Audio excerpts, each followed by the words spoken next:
It was time to say goodbye to loved ones. It was time to say goodbye to the world as we knew it. From my bunker, I could hear the bombs go off. From my bunker. The destruction. Just unimaginable. Let me just set the mood real quick.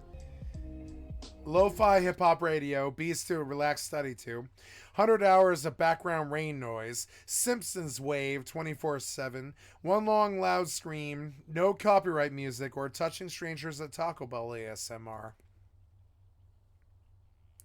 God, we love internet historian. And I trust you. Trust me, this is not, this image is not plagiarism. Nope. Yeah, Simpsons wave sounds so good. Close? It's close. It's close. Yeah. No. Yeah. It's all gone now. The small things that went unappreciated.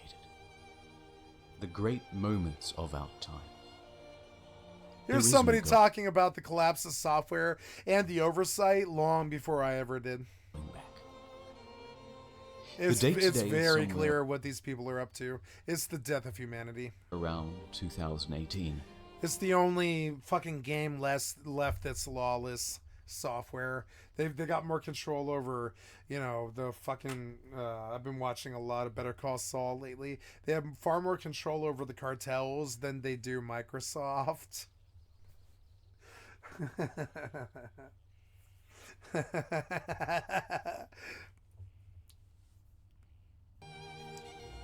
With whatever horrors that may bring.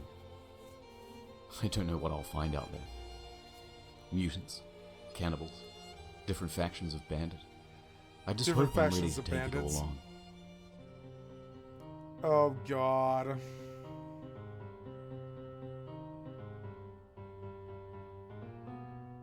Get it? He steps out, and then it's the cabin from season 5. It's all connected. It's such a deep and encompassing lore. Remember when I used to make good content? Me neither. Scene transition. Okay, I was only partially right about the whole doomsday thing. The world didn't end. But in Australia, some of the vending machines stopped working. And the International Weather website displayed the wrong year. Oh. Also this. So that must have been annoying to fix. In hindsight, that's pretty funny. Actually, to be honest, at the time, I thought it was pretty funny. I worked in the airline industry for years. In hindsight, I didn't read it. I didn't read it. The International Weather website displayed the wrong year. The weather website displayed the wrong year, Also, guys.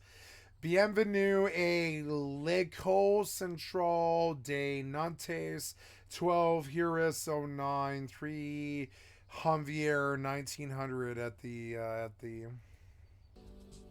So that must have been annoying to fix. Yeah, that must have been annoying to fix. In hindsight, that's pretty funny. Actually, to be honest, at the time, I thought it was pretty funny. I worked in the airline industry for years as an avionics engineer. I knew the planes were going to fall out of the sky.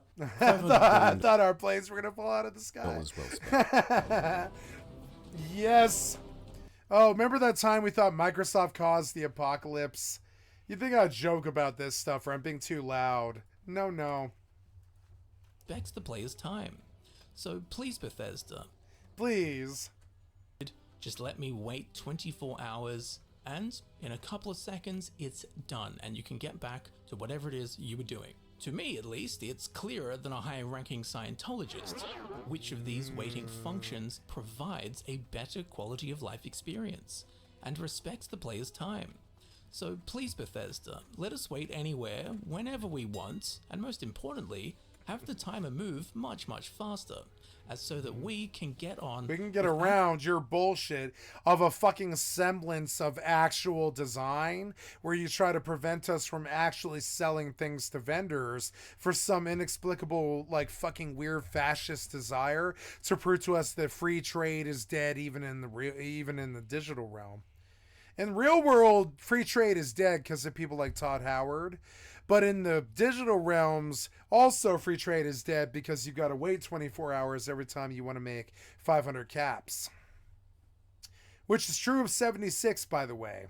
1,400 caps is the most money that you can make from a vendor every single day that 76 is alive.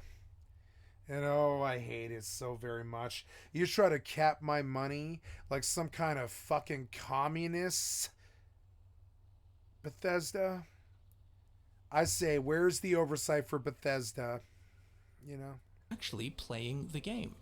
The last No. 20 years, I faced the cops for doing drugs, but I didn't make any money. But yeah, but the Todd Howard goes 20 years without the cops, and he makes billions. You know? I don't think I need to explain this, but in just about every game ever that's explorable, maps are a staple component of the game, as so that you know where you are going and what's It's the around you. pigs. Well, the maps currently in Starfield, might as well not exist. When you open the surface map, it's so minimalistic it's almost hard to read what it's trying to tell you. Now, in the Elder Scrolls V Skyrim, the world map is rendered in real time based on what is happening in the game worlds. Well, here, 12 years later in Starfield, is there not a way to have the surface map be a real-time render of the randomly generated landscapes? The game knows I've never seen a more incompetent map. Oh. be a real Every time I see it, I'm like, imagine what's all there. Absolutely butt fuck nothing. Like Mortal 2. Completely empty land. See it for, I don't know, 35 minutes of a run to go from here out to here where it cock blocks you saying you can't go any further, right? It's just 35 minutes of dead land, which is one of the worst things that the video game industry has ever done. Dead land as far as the eye can see for a really long fucking time, like Mortal 2. real-time render My real issue with Mortal 2 is how hard would it be to populate the world with endless mobs and let anybody build like Rust there and just start killing the mobs in their neighborhood and getting stronger and stuff and starting a battle thing and trying to take over a castle or whatever. Nothing really, except for the fact that most of the world is empty, exactly like Starfield. And I don't know why you insist on design like this when you could just take an algorithm and populate the land. What do you care? I mean, I know having all those mobs active is a big tax on your server, but don't build the server unless it can do that. Why would you build the server with large swathes of dead land that doesn't correspond to anything at all? That's Starfield and Mortal 2 for you. of the randomly generated landscapes. The game knows what the terrain looks like and provides low-quality renders of distant objects and surrounding topography. So the game has already rendered a 3D model of the exact layout of the region that the player is in. Why can it not just take that terrain data and render a miniature version of our surroundings as the surface map, just like in Skyrim? At least it would look a lot nicer than the ultra-basic blue grid we have currently. Another point that needs to be tweaked somewhat is the cardinal directions, cardinal being north, south, east and west. Firstly, on the surface map, it would be nice if the direction in which the player character is facing was more clearly defined. At the moment, this small, slightly highlighted cone isn't as punctual as it should be. Secondly, the compass in the bottom left of the heads-up display does not make it swiftly clear as to which direct. So this goes on and on. Chrono Mark Watch, City Map, Star Map Search, Fauna Flora, Sticker Book, all this other stuff. It goes on and on to list all of the problems that the public knew was wrong with the game at the start. And then we come back over here and we look at...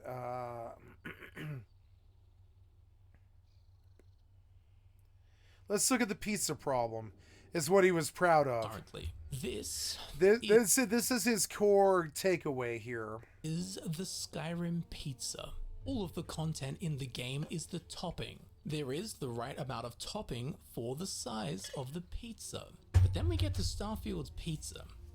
Well, this is the topping. It might be the same amount of topping as Skyrim. It might be more than Skyrim. I don't know. But the problem is the pizza base is astronomical. The only good part of the pizza, the only part of the pizza that anyone wants, is the part with the topping, the part with the handcrafted content. Which leads us to a tricky problem with Starfield. As you start the game in the middle of the topping, you spend the first 50, 100, 200 hours playing through the 200 hours on Starfield? You'd have to be a fucking idiot. parts of stuff. I'd rather you spend 500 hours on Elden Ring than Starfield. Starfield that have the topping on it. 200 hours on Starfield. And you like it. It's the handcrafted stuff that you know and love from Bethesda Game Studio. Like 200 hours on Starfield as it stands is just like basically anathema to what the quality of a Bethesda game is. Like, you know. How did they make us all laugh? That's insane. Shut up, though. Bye.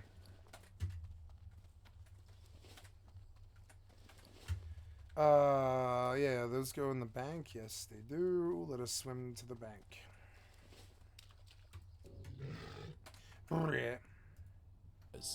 But then 300, 400 hours in. 400 hours in the Starfield.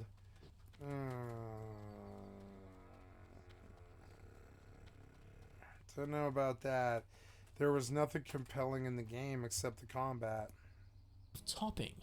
And you realize the perceived delicious galactic pizza is actually a featureless, tasteless, soulless, flavorless, barren, galaxy-sized pizza base. And this is my theory as to why so many people loved Starfield in the first few weeks of them playing it, but as time has passed, the reviews are tanking, people have just stopped playing it. And that's because they got through all the bits with the pizza topping, and now they just have the plain base and go, I'll play something else. Now, ultimately, I don't know of a realistic solution for this apart from... I know what it is. You populate this with procedural generation of the 200 mobs that they added to all of this, and you just cover all the rest of this with the topping. Was that WoW? Yeah. And then you have a good game, especially if the gun system will continue to manufacture guns like 76, where I'm still happy 4 years later when a new dagger drops or something like that. 4 years later, right? Which is a system that they did in 76, 5 years before they ever did, Starfield. So why can't they fill this entire thing? Why can't they do this? That's what they did with 76. The entire game plays well, no matter where you go. It plays well. You get in a fight and it's fun, you know.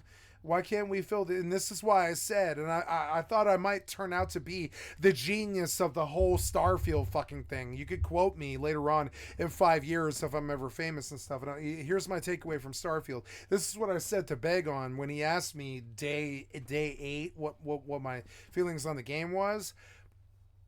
And I was like, I think it's a perfect 9.2. Not perfect, but it's like a 9.2. In 5 years, and right now it's just like a 7.8. And it's got to make that trek between 7.8, where there's not enough content to keep you busy or to even keep the storyline interesting or anything. But I've seen Bethesda games morph since Morrowind. I've watched Morrowind morph. I've watched Oblivion morph. Only a bad Bethesda streamer would ever say that these games don't morph, because they were all like this. Skyrim Original was exactly like this. People were severely disappointed with it. They were like, they were severely disappointed with it like this, but they were like, definitely like an arrow to the knee sucks and all this other stuff, and they wanted mods. So then 5 years later, Skyrim was the greatest RPG ever known to man, when it really wasn't, you know? And I'm sorry, but so I made the same prediction that I made with all the other Bethesda titles, from Fallout 3, like Morrowind. So Morrowind was the best game of all time. But Morrowind was the best game of all time. Oblivion was the best game of all time. Like Skyrim was the best game of all time. New Vegas was the best game of all time. Now we're at Starfield. Starfield is not the best game of all time, nor will it be. But I think they built it knowing that there would be so much care later on to fix the product that they were trying to release in terms of core livability. There is 1,000 systems in there. If you make all 1,000 of them fun, we like in 5 or 10 years, if AI gets really good at quest design, and they're like, oh man, the AI completed bright quests like if 76 gets played out in 5 years and we can't stand to play it anymore, but Starfield's the new 76 because all the mobs drop gun improvements and the entire world is filled with AI quests and all this. And this was my fear that I expressed to Beg on, was that in 5 years we don't know where the tech will be. And I think that's what Bethesda bet on. I think they bet on the AI tech to fix this game, because I think the AI tech could fix this game.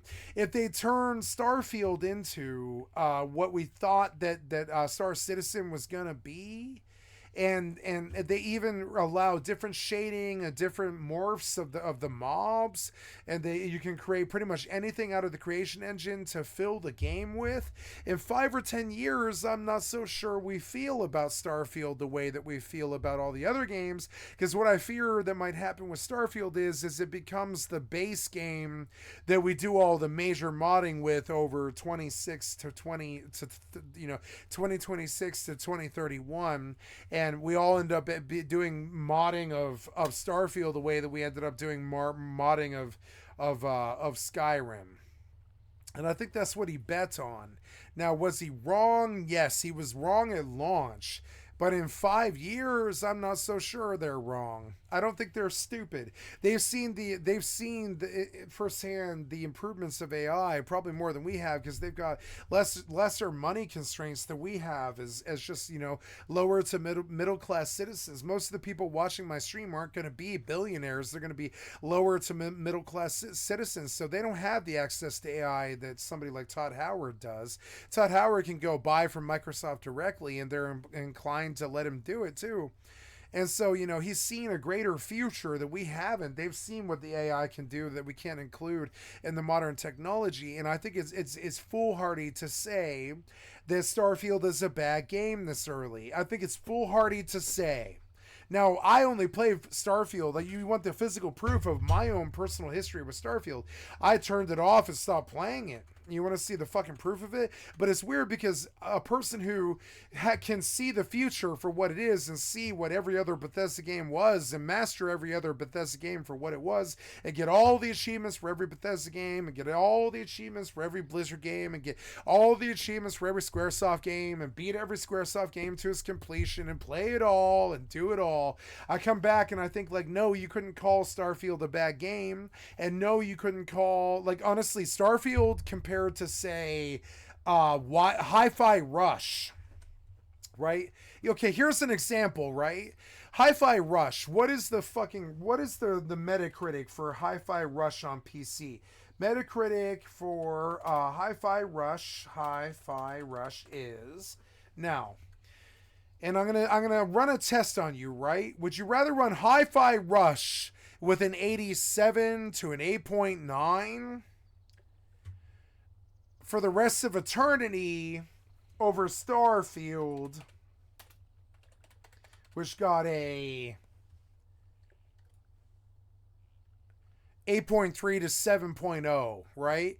87 to 8.9 over 83 to 7.0, right? Which game would you rather play? Hi-Fi Rush for all eternity, or would you rather play Starfield for all eternity? And that, in my experience, is the question that you should ask. Would you rather play Starfield for the rest of eternity, or would you rather play Hi-Fi Rush, which got a higher rating? Now, I disagree with this. I think the Hi-Fi Rush was I think I rated that game a 76 to an 81. And it actually pulled an 8.9 to 87, did better with the user score. But I mean, when you compare the two games, trust me, you'd rather probably play Starfield for the rest of eternity and deal with Starfield's problems than you would Hi-Fi Rush. You're going to finish out Hi-Fi Rush in 35 to 70 hours, and you're going to be bored out of your fucking mind, whereas in Starfield, you can make up gameplay that'll take another 2,000 to 3,000 hours of your fucking time or whatever. You can make your own gameplay with Starfield that can still take up your mind space space. If you like I call this like the desperation island test, right? It's like the stranded desert island test of desperation. The stranded desperate island of desperation is like this. How I rate video games is like if I were stuck on a desert island with them for 30 years, how would they rate? And I think Hi-Fi Rush actually sticks like 71 to 7.8, like the way that Starfield did. It's like a 7.0 to 83, right? And like it's weird because Hi-Fi Rush is sitting green, but Starfield's looking slightly yellow. You might want to stay away. And it's weird because if I were to look between the two games, if you didn't know what Bethesda's history was and you were 13 years old and you plunged into Starfield, you would be very happy with it. You would be happy with it. You'd be like, wow, I've never had my own spacecraft. I've never seen 100 different mobs. I've never seen endless guns. I've never seen, and this is the problem. We don't give enough credit to Bethesda for the things that they try to do. But I mean, this is not easy sussing out where things stand. It's not easy. Critics don't do it very well. And if I had to guess what's wrong with Starfield, I would say it's this, right? They've hired on 1,000 developers that have 10 fully remote engineering jobs where the bar is so low that Todd's oversight is non-existent and everyone is so forgiving for underperformance, which sounds like Todd to me.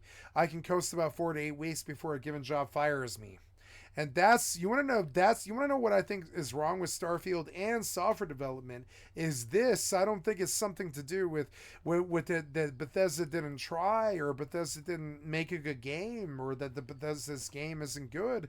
It's that, when they try, most people can't see it what it is for 5 years. I think in 5 years, if you were to say Skyrim was the best RPG ever made, I think in 2023 you could probably safely say so. But during the time when Skyrim released, I think we were likely to say it was one of the best, but you wouldn't say it was better than, say, Final Fantasy VII or something. But later on, like 5 years later, when you look at the mods and what the world is of Skyrim and what Skyrim could be, you do say it's better than Final Fantasy VII, because Final Fantasy VII, you can't go fuck Tifa.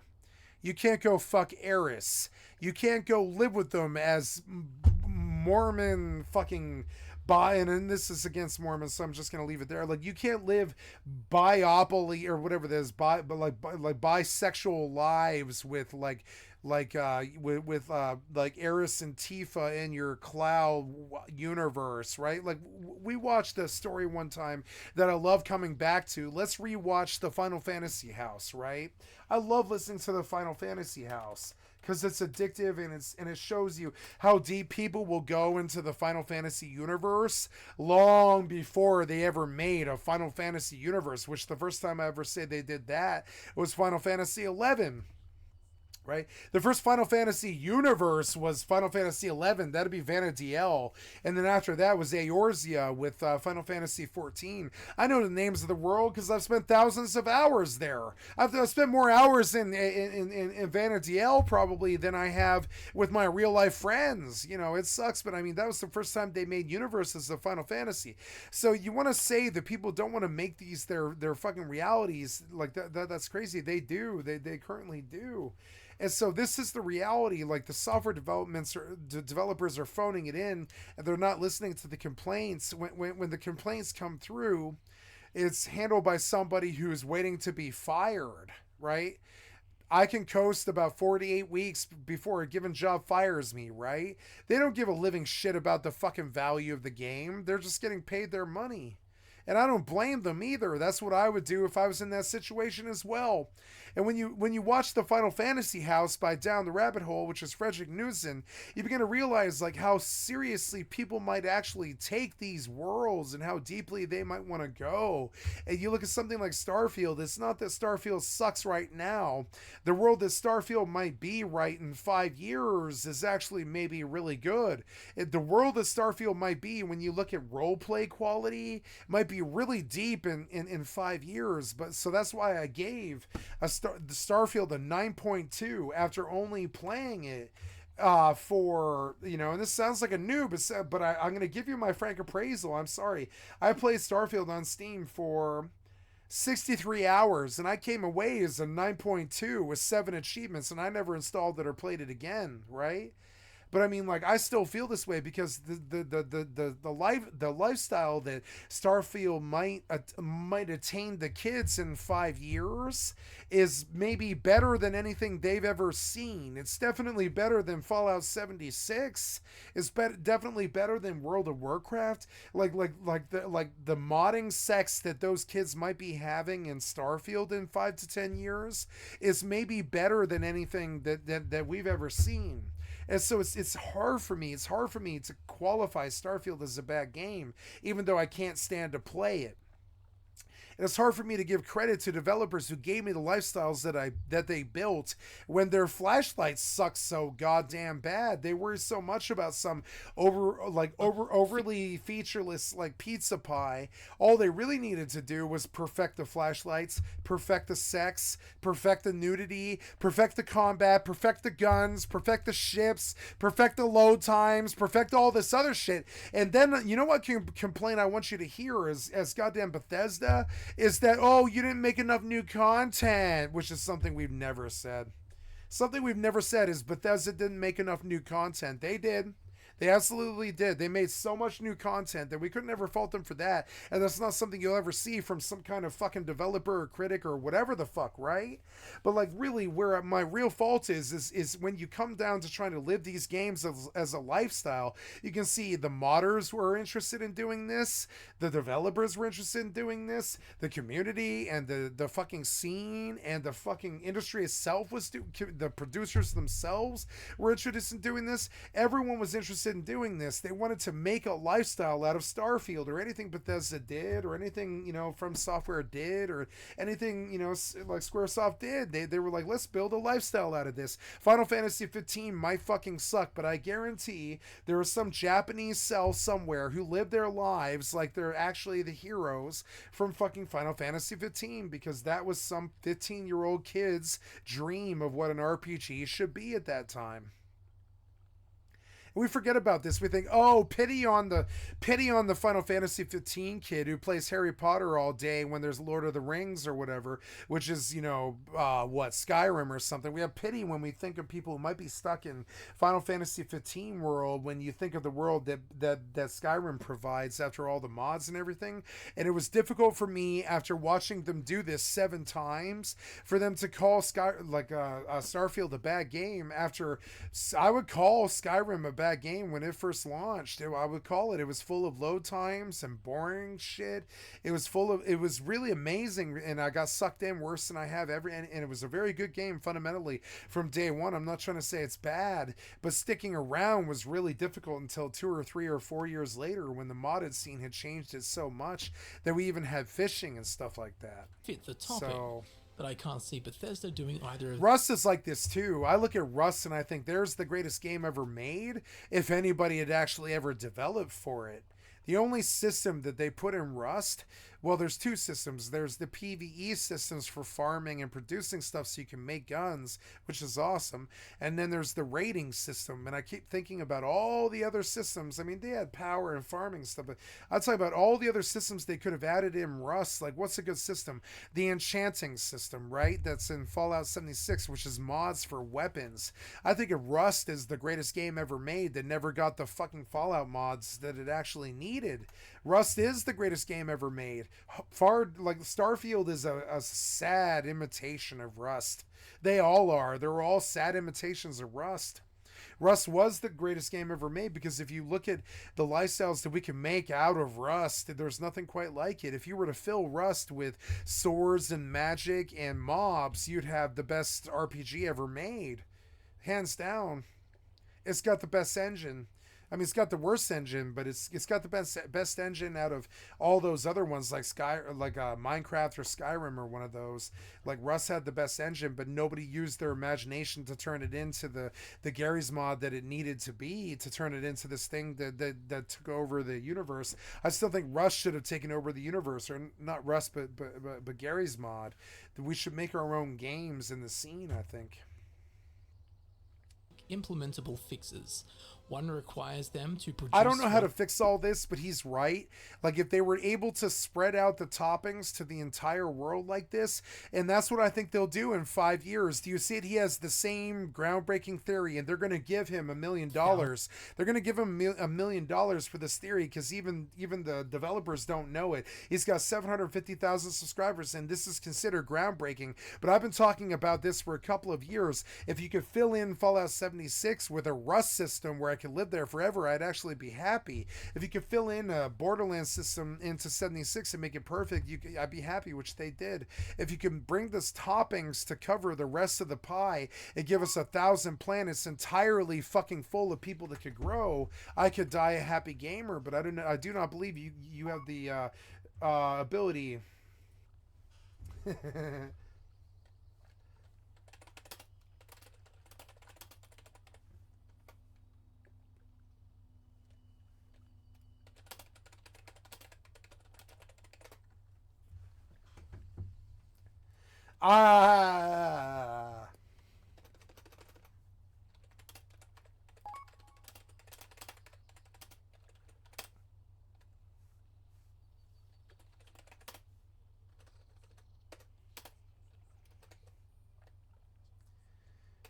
Fucking Coltrane.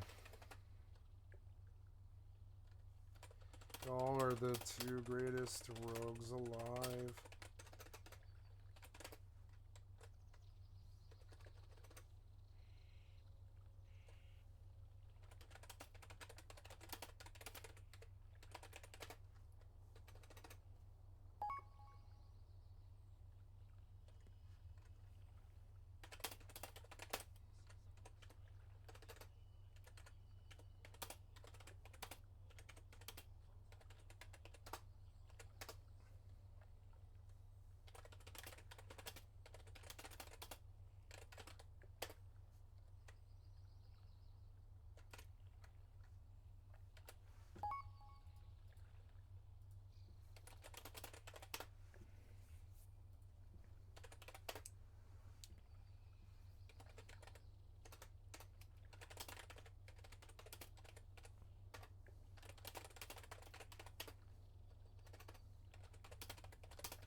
Good conversation. Sorry, an old friend. Gotta do justice. Gotta do justice to him. I got sucked away. No, I forgot something. Merry Christmas.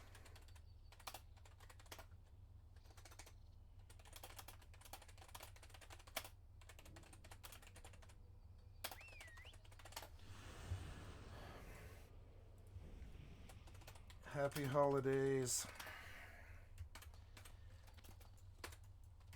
Okay, so we get to it now. Gotta go sell. No, I already sold, but I have to store now. Yeah, I gotta go druid. Druid swimming. Druid swimming.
Those kids are some of the two best rogues on the planet.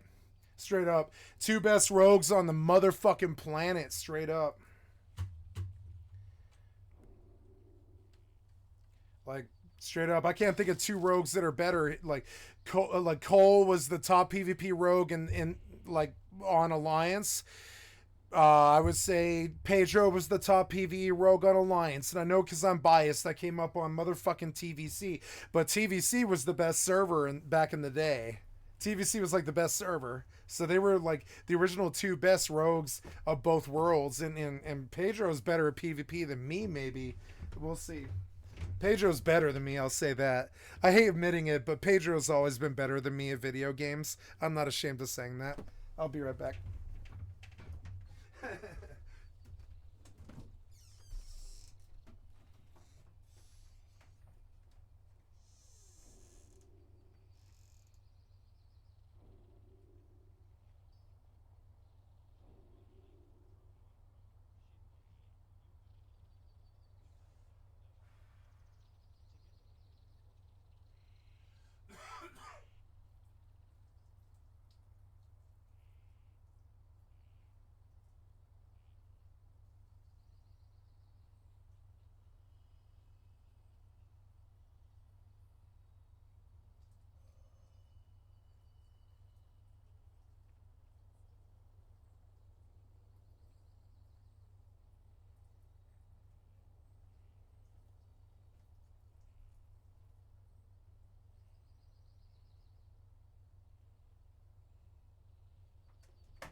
Hello.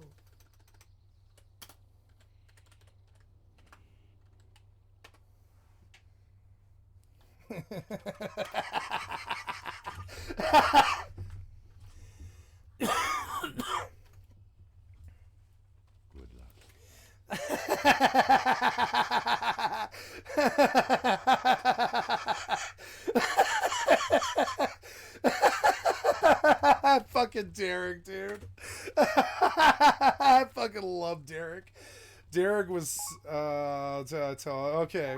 Okay, good.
Feel free to browse.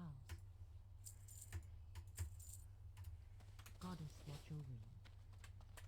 Fuck, now I want to hear Modest Mouse. The content that they've been able to produce in 5 years, and the other requires them to remove 98% of the planets in the game. As I said, I don't see either of those things happening. Regardless of this, I think it can be agreed that Bethesda Game Studios needs to seriously bolster their writing staff. Again, nothing against the current writing staff, there simply just isn't enough of them. And if they bolster their writing staff and do unique items correctly, well, I think finally Bethesda Game Studios will be able to do their own games some justice. But with that sobering rant complete and every single realistic change for Starfield that myself and my community can think of, I am very interested to hear your thoughts on the ideas proposed in this video. And I'm very keen for you to let me know of any other fixes for Starfield that you can think of.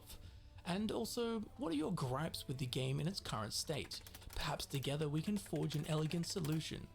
So leave your suggestions down below in the comments section so that myself, the community, and hopefully Bethesda Game Studios can take them on board and make the appropriate changes to your feedback. I would like to thank you very much for watching.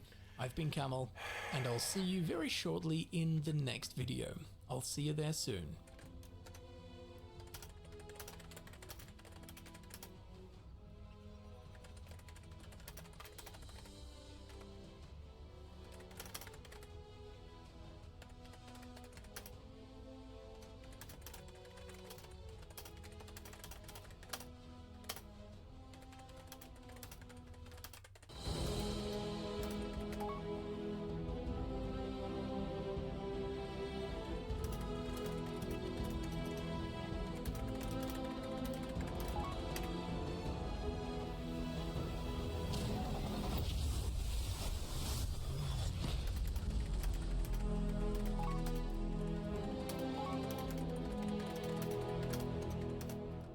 Welcome back, ladies and gentlemen, to Starfield. My name is Camel. Today I have a video for Bethesda Game Studios directly. This one's for you, BGS. I will do my best to not beat around the bush, while at the same time I hope to be amicable and provide constructive feedback and solutions to problematic aspects of the game. I've enjoyed a fair bit of Starfield, but the want to play is waning. Starfield is not terrible by any means, but it's also not amazing. It has some really cool things in it, but also a fair whack of not so cool things. I find the more I play, the less I want to play, which for a mainline BGS game, this is a unique experience for me. There are many reasons for this, however not all of these reasons are realistically fixable. For example, asking for 30 new factions, that would be lovely, but obviously that is not a realistic request. So this video isn't so much about what is wrong with Starfield, but more specifically about features within the game that can either be changed, added, or removed realistically. Things that a Bethesda Game Studios developer could take on board and go, yeah, I can make that change. I have spent the better part of the last 5 weeks with my community trying to pinpoint our problems with Starfield and come up with elegant and I hope simple ways to improve upon them. With that said, Did you start over? You did. You started over on stupid else other thing. I want to pay attention to something else. Welcome back to Bumland, everyone.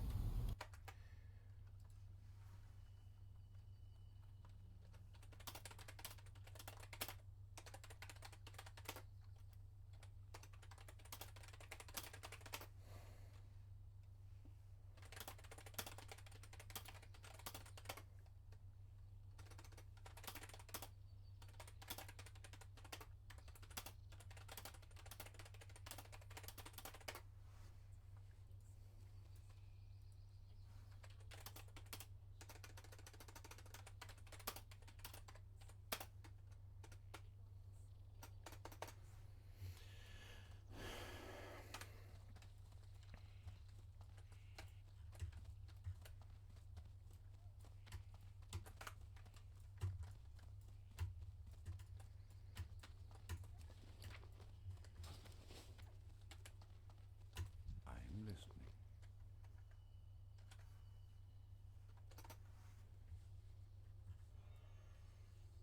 Farewell.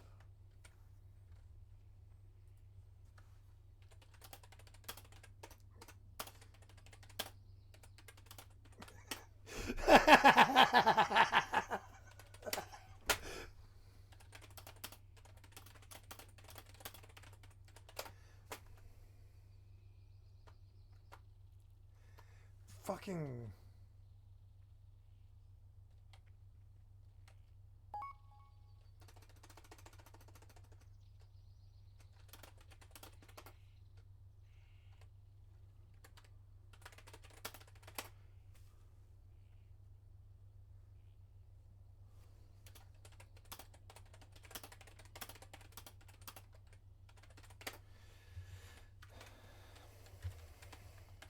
What brings you here?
Greetings.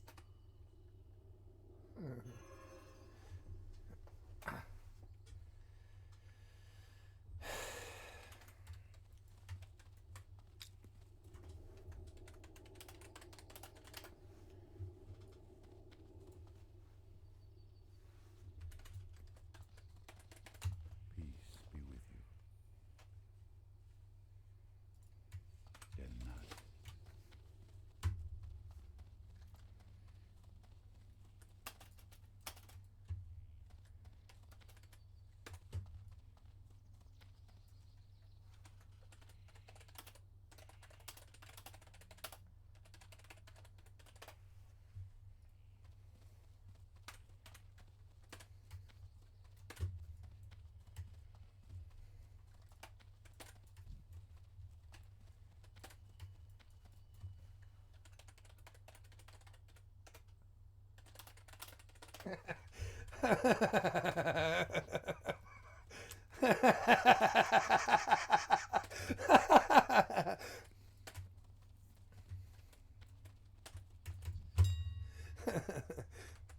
Funny to laugh about it. We all gotta laugh. We all gotta laugh or we cry. Gotta laugh or you cry. Gotta laugh or you cry, man. Drug addicts. 17th in Champa. Yep. 15th in Champa. It's right down there. You can see it. There's that's 16th and Wandering it's around. 16th. It just says 16th on it. Found $1 million condos with fentanyl junkies on the street outside. Bums Yeah, and it's not fun. I've been there. stealing It sucks. They steal. They threaten you and shit. whatever Yep. they want. Safe injection sites. Colorado sure has changed. Yeah, this is the nightmare through which I chased my ex-girlfriend for 13 months. I spent the I day. didn't know where she was. I finally found her at the end of it. Hung out for like 2 months and stuff, but it wasn't any different. It was just the same old friendship. We believed in each other, but she was gonna sink herself. And then she shot up AIDS and heroin. So shot up heroin with AIDS and Hep C in it. Well, the guy warned her not to, and she did it. And I was like, okay, well, bye. Town Denver when I was in town this summer. And the whole day was just homeless stuff. Recording tent cities and walking through homeless villages and talking to street addicts. Poop. Not pleasant work, but it comes with the job. I have friends who live here, and they've all been complaining to me about this. But I needed some perspective. To me, Denver looks like it's in the second inning of a long, long game. Looks like Colorado is following the California game plan precisely.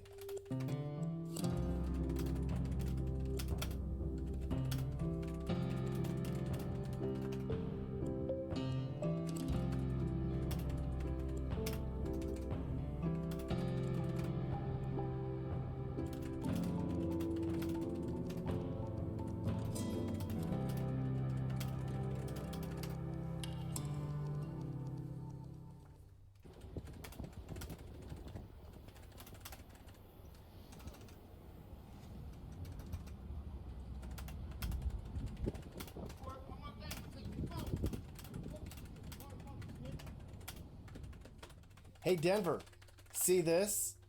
This is you soon. This is your future. I just don't understand how cities out west continue to spiral. There's been a decade of warning signs. It began in the Bay Area, and then it got to San Diego, and then Phoenix, and then Austin.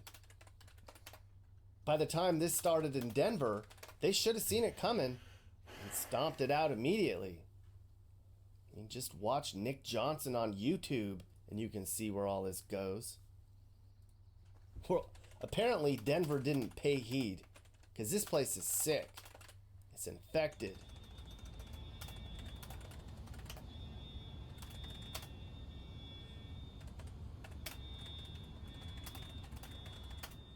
I've walked through the largest homeless camps in the country, and I've seen some really crazy stuff.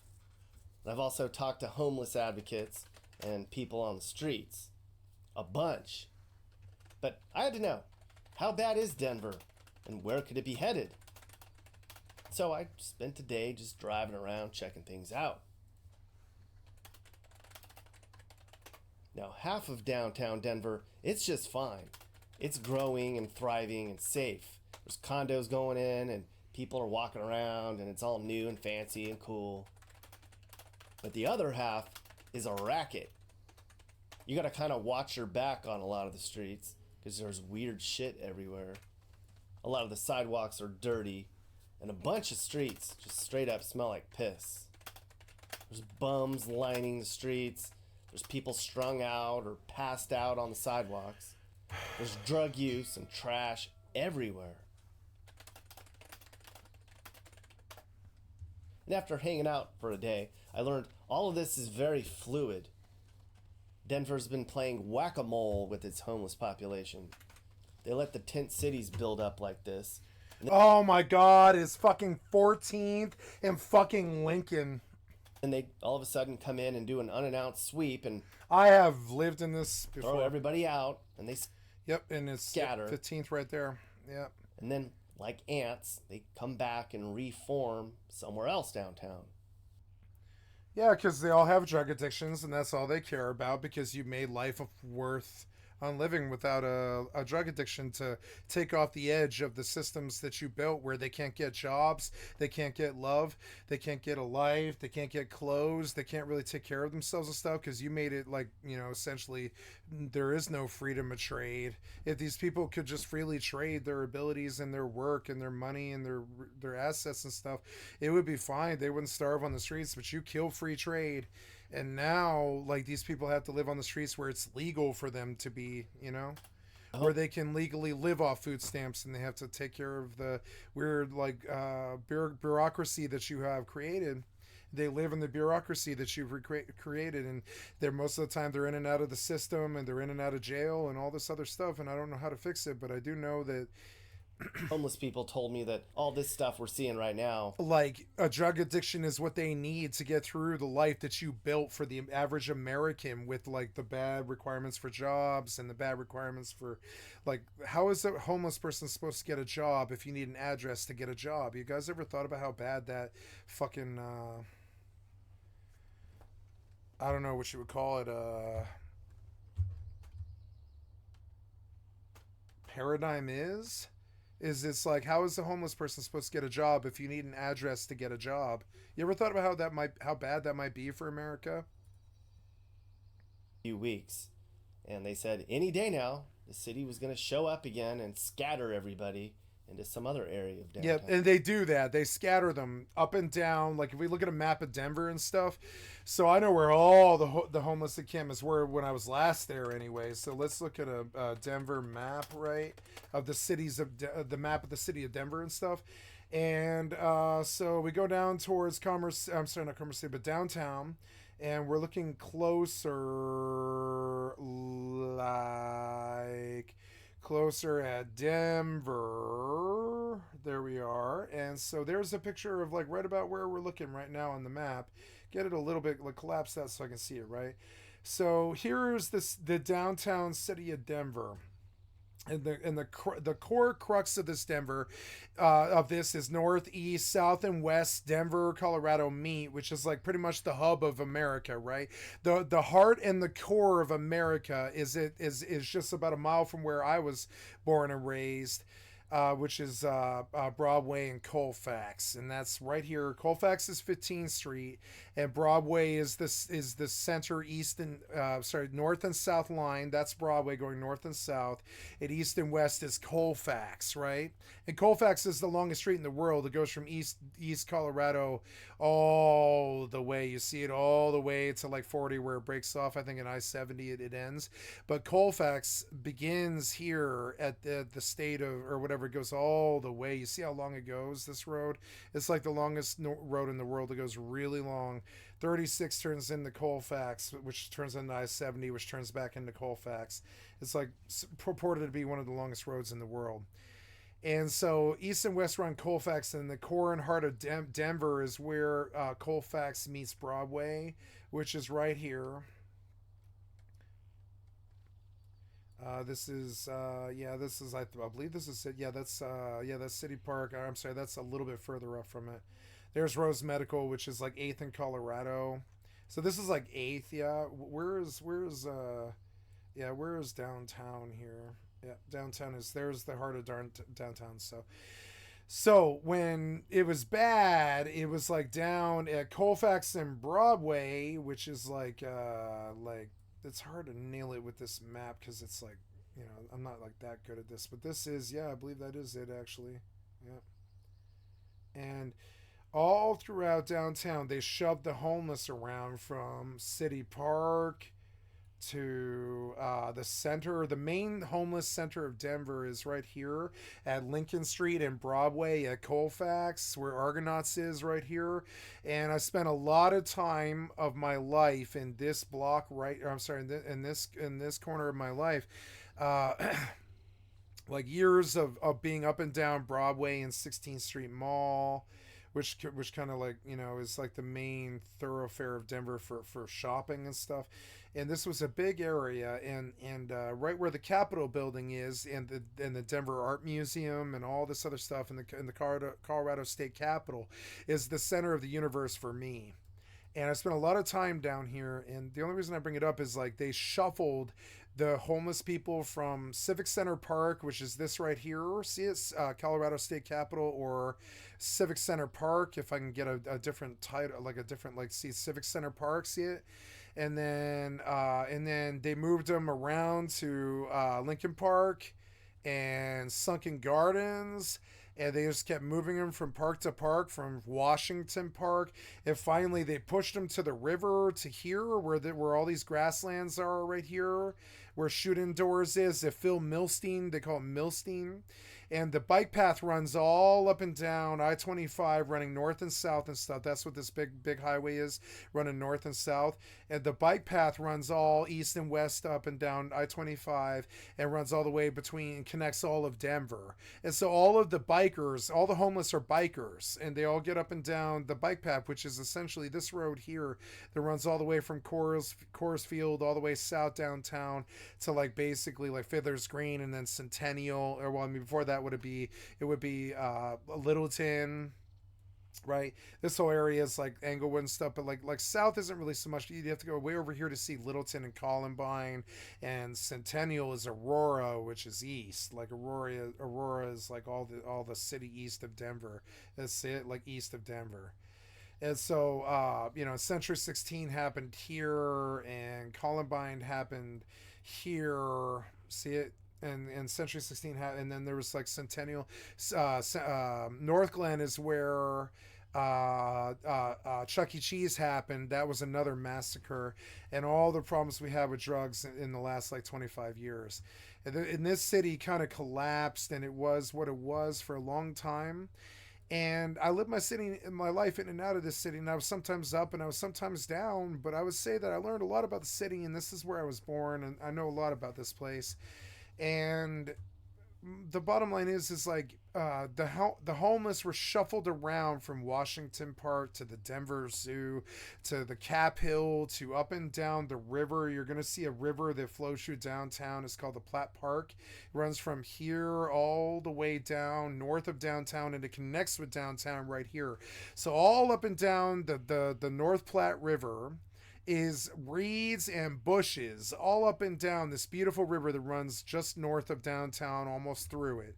And so the homeless all live now along the North Platte River, and where it connects, you can see it here, where like right here, all of the homeless live. I lived here for some months, all up and down these grass areas. Up in here, I lived for about 2 years with my ex-girlfriend, and I was kind of crazy. And we lived up and down this whole area, and we lived in and out.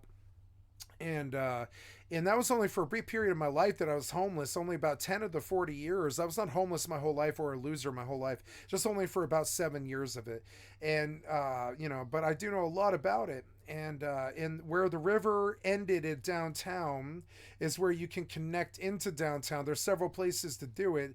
There's there's 29th where it turns in, and then there's Colfax where it turns into downtown is the most conventional one, Colfax and Broadway and I-25. And then there's the Nexus of Universe for me, which is more south to not Ruby Hill, but right here. The Nexus of the Universe for me is where I-25 hits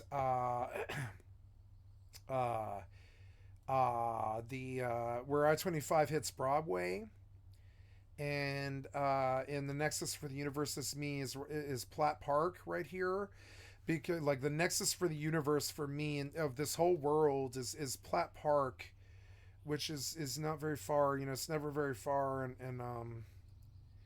and I grew up and went to school in this area, and I lived in the stairwell of the Decker Branch Library there at the park for 2 years while I lived in and out of downtown as a methamphetamine, like heroin drug addict who dated a stripper and stuff.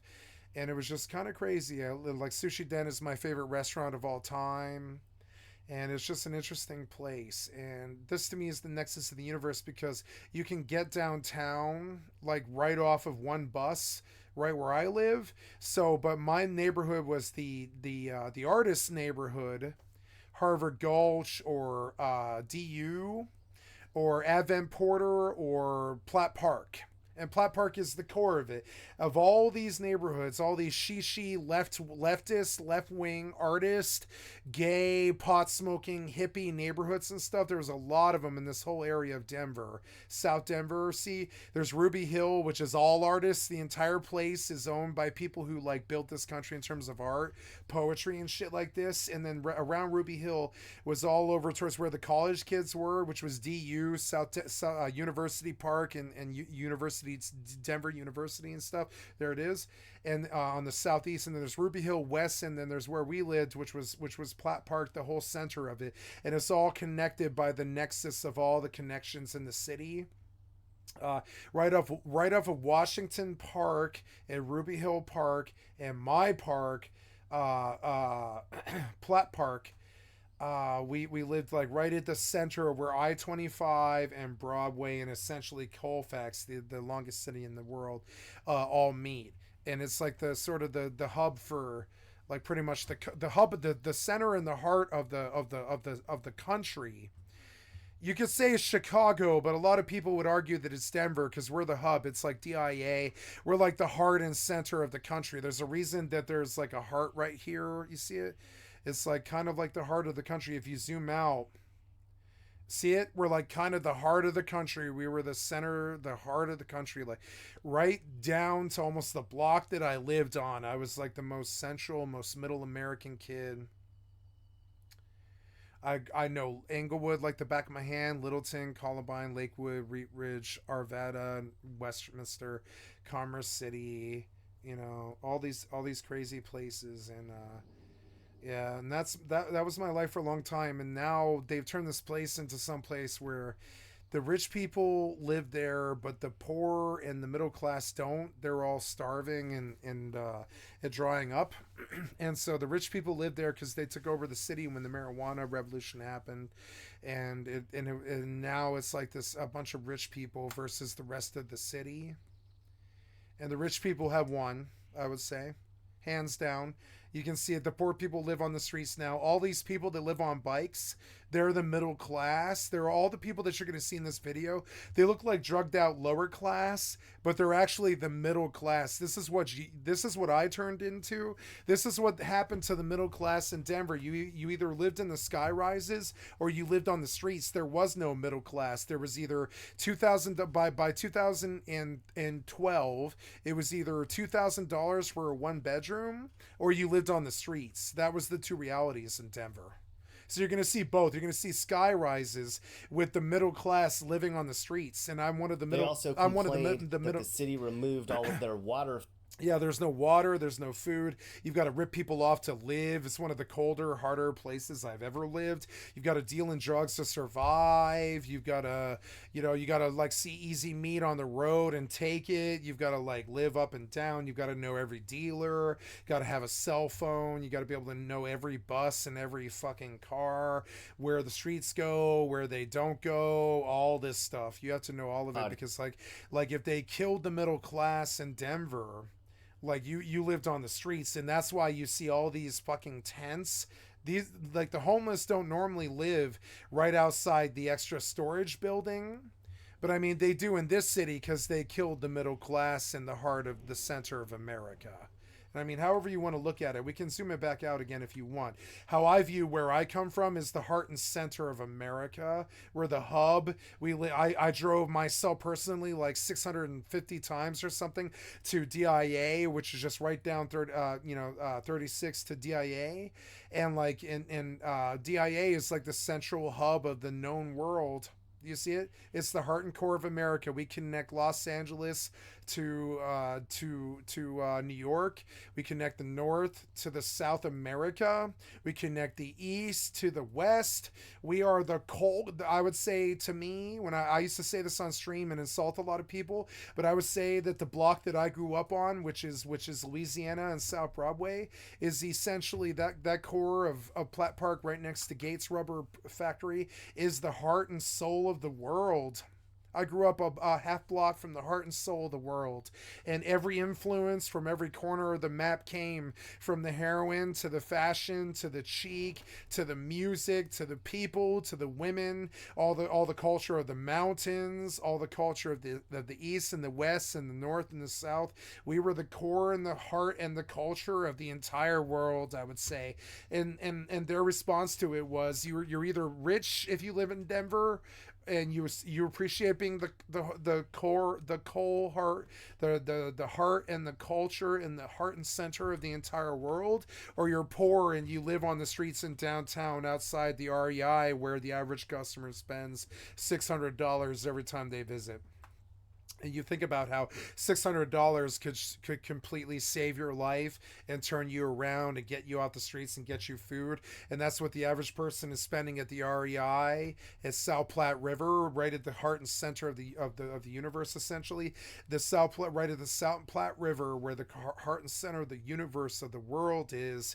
Like, essentially, like, you have these people spending $600 at REI right outside the homeless encampment on the river, where people can't even, where like $600 would save their life and get them off the streets. But yet the rich are spending $600 at REI every time they visit, while the poor like me just foster and flounder in the streets. It became impossible to get a job. There were times in my life where I offered everybody that I knew. It was like Nazi Germany, I would say.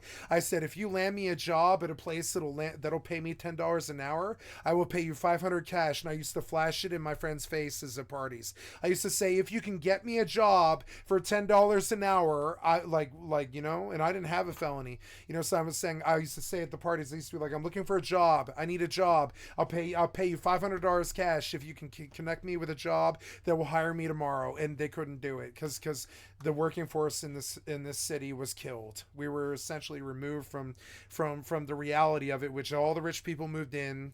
They covered their own labor. They contracted out. They killed the lower and the middle class, and they constrained us to tent living outside of their fucking REIs. And this is not, I've never seen any other city like this. See how clean this city is? There's no graffiti, no problems. And it's particularly because the middle class like us, we didn't go insane. We didn't torch and burn this city. We graffitied the trains, but we didn't graffiti the city itself. Not really.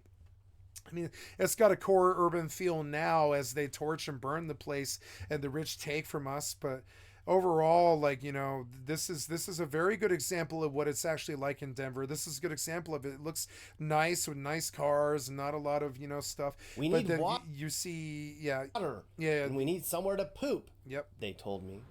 Yep. There was no place like it was either the for 4 years the only place you could poop was a fucking a porta potty, and the porta potty companies in the city exploded.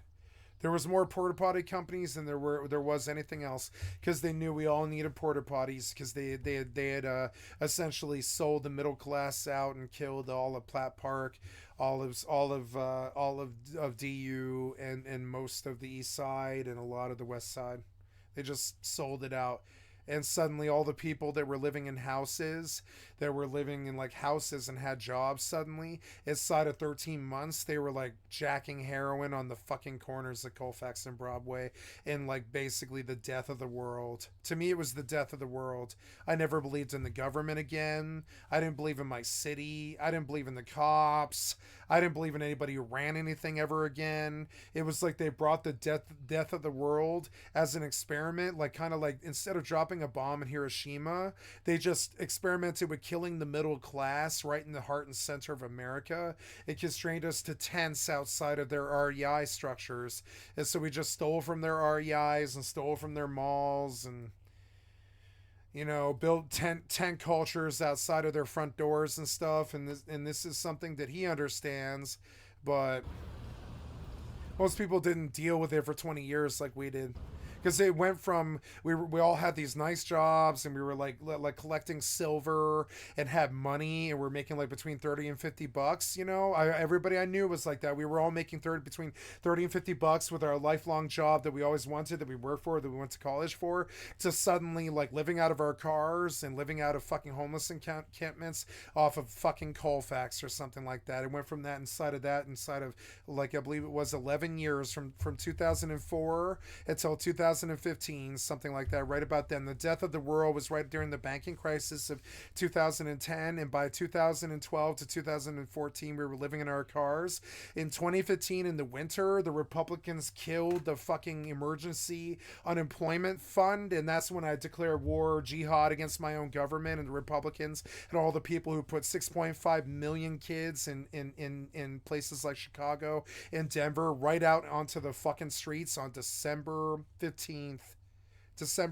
They put 7.5 December 15, 2015. The Republican Party they killed emergency unemployment entirely, and they just constrained the kids to dying on the streets. And that's why all these tent cultures broke up right around 2015. And we built up the tents to save the kids and the drug addicts and all the people that were dying in our fucking cities after they killed the middle class. I declared jihad, war against the government. All the things that I've been screaming about in my punk band came to fruition in all this, and I viewed them as killing the world and selling out the middle class and killing the core of America so they could sell it to the highest bidder. And so now, like, I'm used to realities like this and no one else is. Like, this doesn't scare me. That might scare you living like this. This does not scare me. This is what this natural reality was in Denver for the middle class past 2014. I didn't know anybody who wasn't working temporary jobs, living off the fucking streets, couldn't get a real job because they didn't have a real address because the rent was $2,000 a month. Nobody could pay rent. There was like communities of people living in the Walmart down there at fucking 285, which is Hampton.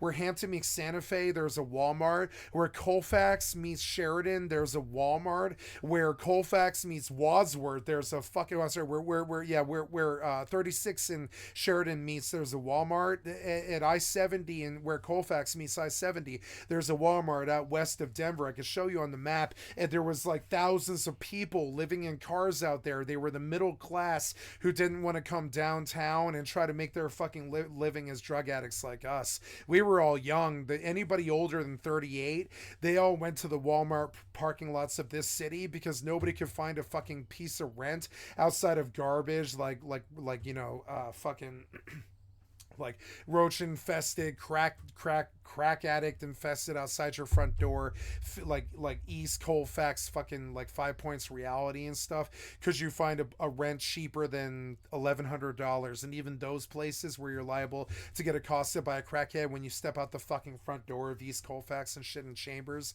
and shit like that, right? By people like this, right? You still pay $1,100 a month, and how the fuck do you make that? There wasn't any jobs.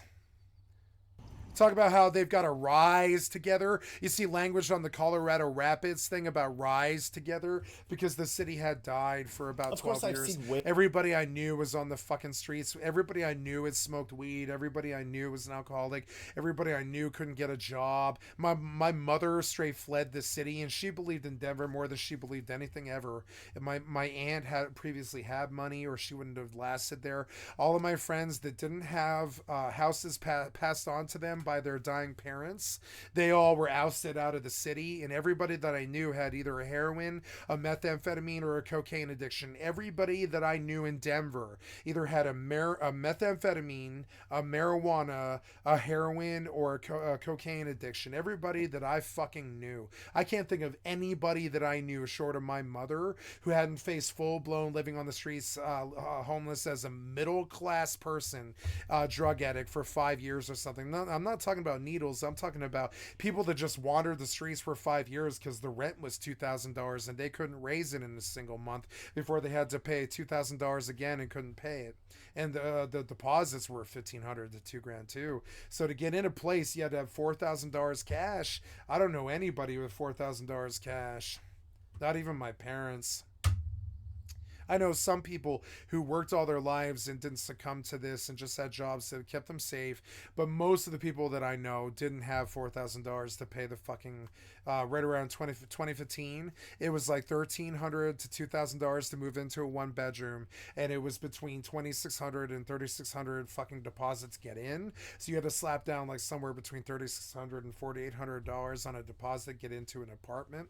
And so the last couple of years of my life until I moved here, from 2015 until 2020, all I tried to do was raise $5,000 so I could get into an apartment and begin to sell drugs, sell women, sell anything anybody would buy, work a normal job to be able to pay the $4,000, $500 it cost to get me into the deposit, and the fucking $2,000 a month it was for rent. It was like $6,000 or something like that. Nobody I knew has $6,000, and I was willing to, short of do rape, murder, or thievery and shit, I was pretty much willing to do anything. I was willing to sell drugs. I was willing to sell women. I was willing to make connections between drug dealers between different cities. I was willing to live on the streets. I was willing to sell drugs down there at Colfax and Broadway. I was willing to do anything. I would sell dope on New Year's on the buses and stuff. Anything to get by in the city that I loved. And I know the reality. They don't know what happened. They can't put their fucking finger on it. I can. Ben Carson controlled the HUD when Trump came in 2016 or whatever the fuck it was, and he killed the world, and he let HUD kill every major American metropolitan city. They let HUD raise the rent. They cannot control the rent or do anything about the raising of rent. And by 2015, it was between $1,300 and $2,000 to live in a 1-bedroom in any metropolitan city in this country. And the landlord clause that destroyed the world, they took over and took all the money we had, and they killed the middle class. Way worse. You can see it right here. It's worse than California. The traffic in Colorado is worse. The drug addiction in Colorado is worse. The fucking freezing in the winter is worse. You can freeze to death in the winter, which is why they all have tents. Because at night in Colorado, even in June, you can freeze to death. Because it's seriously, even in June, on like June 5th, you can freeze to death in the middle of the night in the winter, because it does get that cold in the middle of June. It'll get down to fucking, it'll get down to 10 degrees and freeze your ass to death on the fucking streets in the middle of June. It's the Rocky Mountains. It's not fucking California where there's like a nice calm sea or not calm sea, but a nice like cool breeze coming in from the sea all the time, and nice temperate weather, and it's sunny and it's beautiful and shit. Sure, it's sunny and beautiful 2 months of the year, but 10 months of the year you will fucking die of freezing death in the middle of the night anywhere in the city. And for 10 months of the year you can die of freezing exposure, which is why you see so many tents here and all this. Right? Imagine if LA you could freeze to death in June, and you have Denver, Colorado.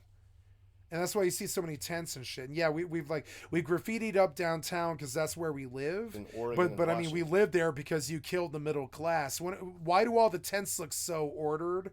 Why does it look like there's rocks supporting the tents that the people don't care that we stole? Why does it look like nobody's harassing us in all this? Why does it look like there isn't men with guns marching through here like the Lodz Ghetto in the middle of fucking World War II, like what was depicted in the Pianist, or even like to a lesser degree fucking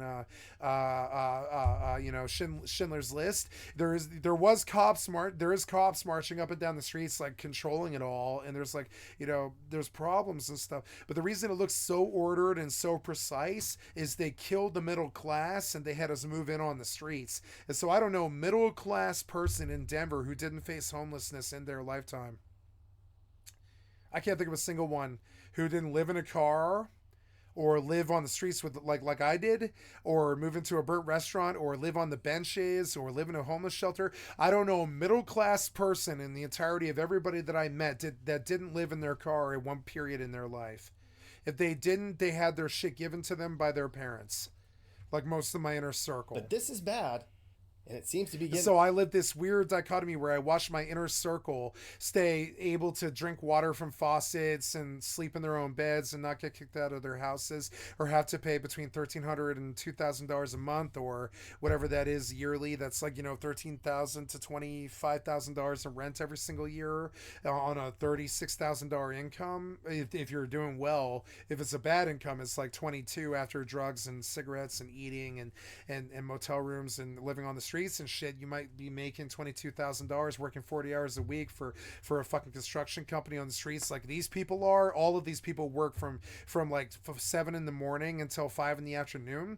They blow the paycheck on drugs and their meal that night, and then they party in the streets until 2 in the morning, and then they sleep for 5 hours until they get up at 5:30 in the morning. They take the Colfax or Aurora bus out there to Thornton or fucking East or even Central Denver, or even just like downtown, and they do a job for 8 or 10 hours working construction. They come back, they blow their money in the game, or they sell their bodies or some shit. They get high, and that's how they get by, and that's what you're seeing right here. That's the reality that I lived for 7 years, and I didn't want it that way. And many of my homeless friends, we had middle class people who hadn't been kicked out of their homes, who let us live in their houses, their drug houses. My house became the drug house towards about 2007. My house became the drug house with tons of homeless teenager to early 20s kids who would come there and sleep on the couches, on the floor, in the vegan fucking biker commune scene and stuff, and in my punker scene and all this, where they lived on our floors and they were in and out of transitory fucking situations all the fucking time, because the fucking people that ran the world killed the middle class. And if you wonder why it looks so ordered and it doesn't look like there's blood on the streets or people dealing drugs or leaning up against the fucking the walls dealing drugs to kids and stuff, and it looks like there's actually people who live here, it's because the middle class in Denver was killed. And it's the best takeaway from this that I can teach you. I don't know how else to say it. I asked one guy who was walking on They his way to killed work. they killed the middle class in Denver. It's the best way to say it. Do you think this is bad? He said, And it's not bad. It's just what it's become. hell yeah. It's freaking terrible. Downtown used to be wonderful. Yeah, downtown was wonderful. Like, I spent the most Halicon days of my youth there. It was really this renowned place for being this truly wonderful, beautiful place. But then they killed the middle class, so where were we going to go? The only place to live is downtown on the streets. You can't go out and live in the middle class affluenza neighborhoods, or it lowers their property value, right? The homeless are a problem for only one reason. Is that our presence raises the question, who owns the land? So we all moved to downtown when we can't even afford to keep our cars running anymore to live in the Walmart parking lot.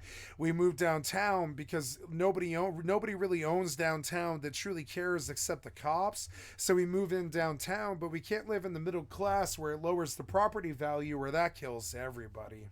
Man. We can't go live like a homeless person on the fucking sidewalk outside our parents' house in South Denver. We've got to go shit on downtown Denver and shit in the streets and smoke dope in the streets and smoke cigarettes in downtown and Civic Center Park all goddamn day while we wait to die, because you guys killed the middle class. It's so we don't go to fucking South Denver I mean, some of us did. Some of us tried to live in South Denver.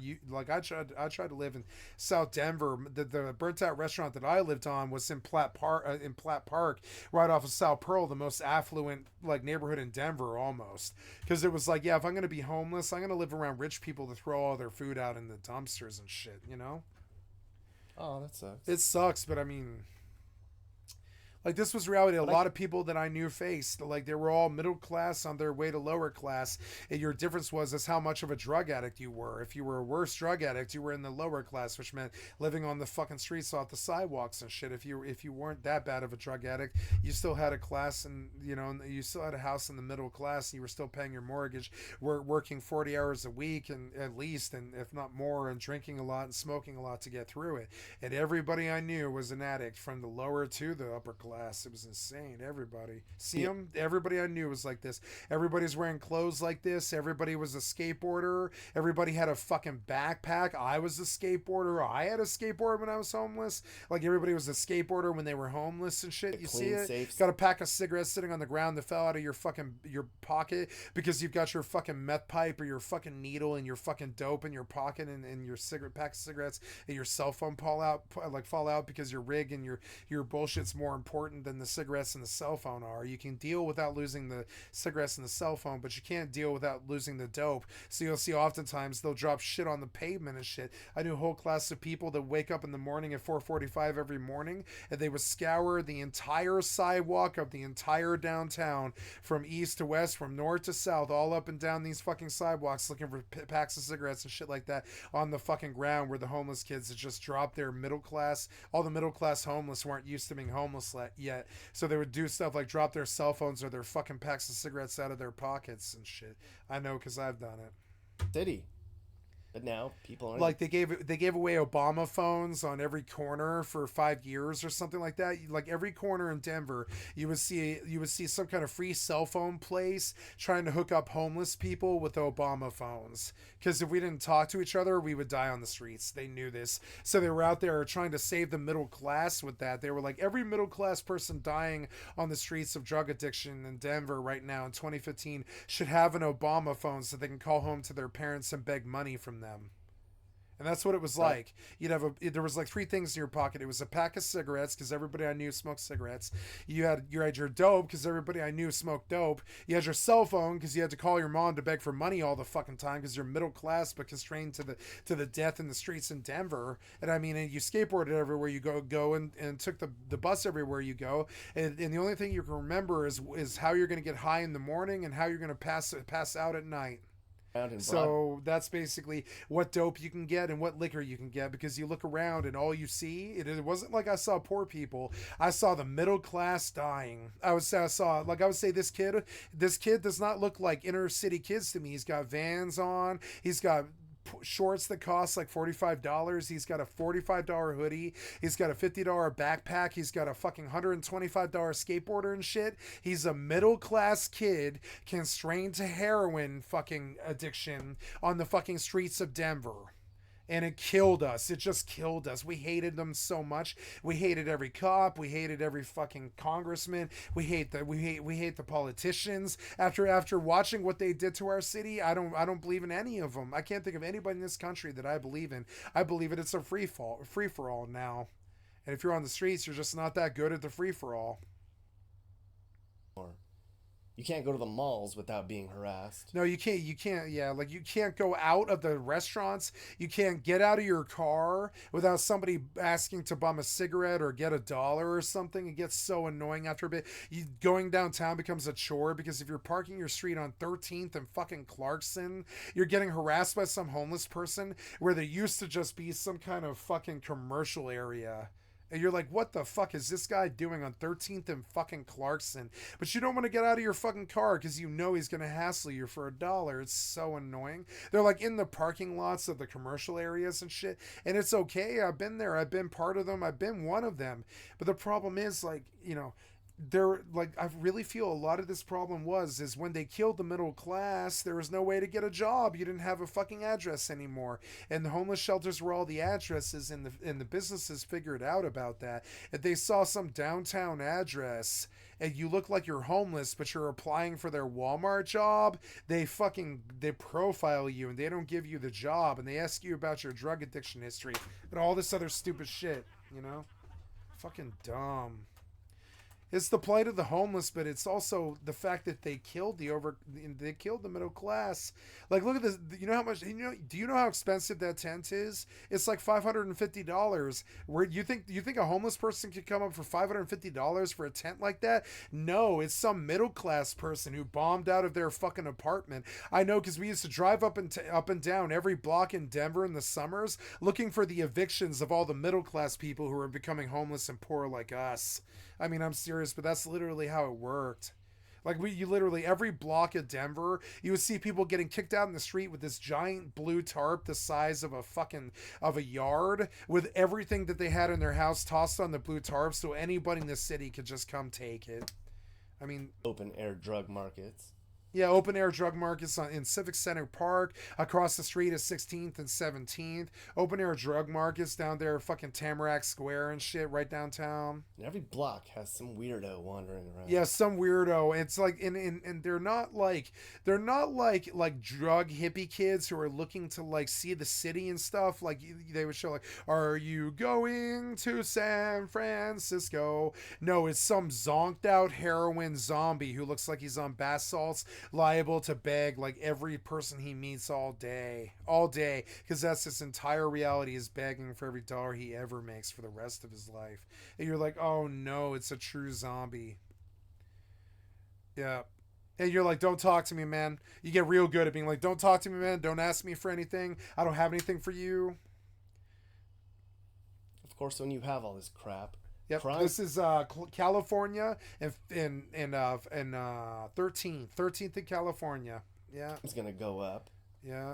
And 15th is 2 blocks that way. That's the mall. 16th, excuse me. 16th is the mall. 3 blocks that way. Everything in between is apartment complexes. You're either living in the apartments because you're the upper class and you're paying $2,500 or more, well, $2,000 or more a month in these downtown apartment high rises, or you're the people on the streets. There's no in between. Do you see how there's no middle class houses in downtown? I mean, there is in parks, on Park Avenue, but there's not really too many like downtown middle class houses down here. It's either the rich people or the poor people. There's no middle class in downtown Denver. 100 for crime. Yeah, It's assaults, vandalism, shoplifting. thievery. Yeah. There was a story on the news the other day about people just walking into stores. I walked up and down these streets so many fucking times in my life. What was that? It was my cell phone. Sorry. Oh, I dropped my tin. That's all right. Yep. And stealing whatever they wanted, and nobody stopped them. Yep. That seems to be the norm out west now. Just Yeah, but you see these like shanties on the side of 13th in California, the most affluent neighborhood in Colorado. let them steal. This is the most affluent neighborhood. It's $2,600 a month for each and every single one of these apartments. Do you see it? It's the most affluent neighborhood in Denver. Some of these skyrises are 90 stories tall. See it? It's the most affluent neighborhood in Denver, but right outside is this. At the local Safeway, the shopping Yeah, cart the Safeway at 23rd and Downing. wheels will Yep. lock on you if Yeah, you they lock on you if you drive them because every homeless person needs a shopping cart. take them past the exit. Yeah, oh yeah, it's been like that for 15 years. You can't steal a shopping cart. You'll catch a felony.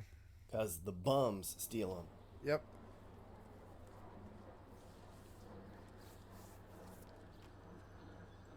There's 15th and Champa, and it's right off the light rail. And the closer you are to the light rail, the more likely you can get to your middle class dealer living way south down there and close to Centennial, or out west towards west where Federal is, or out east towards where Colfax and fucking Chambers are and shit. Your dealer doesn't live downtown. Your dealer lives in the middle class area outside where they're still paying $2,400, but at least they live there, And so the dealer doesn't live downtown unless they're in the hotel. So you're either trying to get in a hotel looking poor like this, see it? You're trying to get into a hotel that bounces you immediately to get to reach your dealer, or you're taking a light rail like 2 or 3 or 4 miles down south, east, west, north, whichever direction that isn't downtown, right? And then scoring out there and then coming back in town. And so the light rail stations tend to be tent shanties of middle class people. Notice how they all have like normal looking clothes and they don't look like that bad for homeless people. It's because they're all middle class. There's a few really shitty looking like gutter punks and stuff, but most of the time they'll even have pizzas sitting outside their houses like this. You see it? Because they're actually not doing so bad with these like $600 tents, because they're actually the middle class with drug addictions. These people, Denver officials cater to them. They let them camp in public and do drugs in the open and poop and pee wherever they want. And you've heard about squatters' rights. Yeah, right? so squatters' rights to me means that once you're in a place, it doesn't matter where you are. It takes them between 1 and 4 months to evict you through the status of the landlord and the state and the city and the court. And so once you pay rent in a place, right? Once you, even if it's just for a week, right? Before you're like, oh shit, I defaulted on the rent, I couldn't, and your check bounced, or whatever. But haha, I get 4 months of rent out of you before you can actually, and literally, you can live downtown. I did this several times. I lived downtown, right downtown, right up at Colfax and fucking like Sheridan, right up there at Colfax and Sheridan, right by Sloan's Lake. I lived there for 12 months because every 2 months I would pay the rent. And you get what's called squatters' rights. And at that point, they can't even enter the house anymore. Once you become a squatter, they can't enter the house anymore because the politicians are they know that the middle class is facing this, that they will not evict anybody who hasn't paid rent in the last 4 months, right? Because they want the middle class to not die. So if you pay rent in the last 4 months, they can't constrain you to the streets. They can't kick you out. The cops can't show up. And so I lived off squatters' rights for 7 years. I lived in a burnt out restaurant, and even then they came in and they were like, you got to get off property now, and they kicked my ass off the property, but they wouldn't kick my property out. They didn't get rid of my bed or my laptop or they kicked me off the property, and they were like, don't come back here for forever again. They were like, don't ever come back here. But I come back there that night, I sneak back in, and suddenly I've got squatter rights again for 4 more months.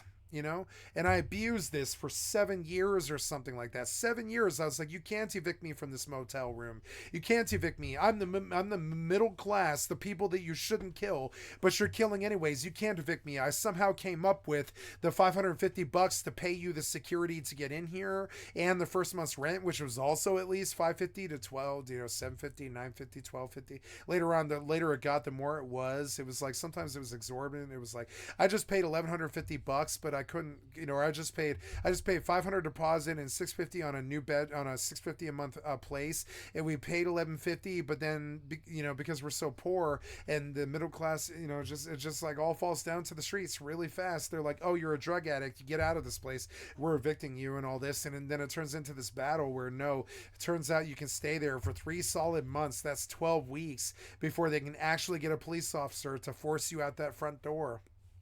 And so this is how I was assaulted, and a man tried to kill me with a circular saw as I was living squatter in a dead man's house. And he couldn't handle it. He couldn't handle the idea of a poor person living as a squatter in a dead man's house. He couldn't handle it. It just like he was paying rent, and he was like working 40 hours a week, and he was drunk, and he was a methamphetamine addict, and he was fucked up, and he was a crazy fucking asshole with sociopathy and psychopathy and all these other things.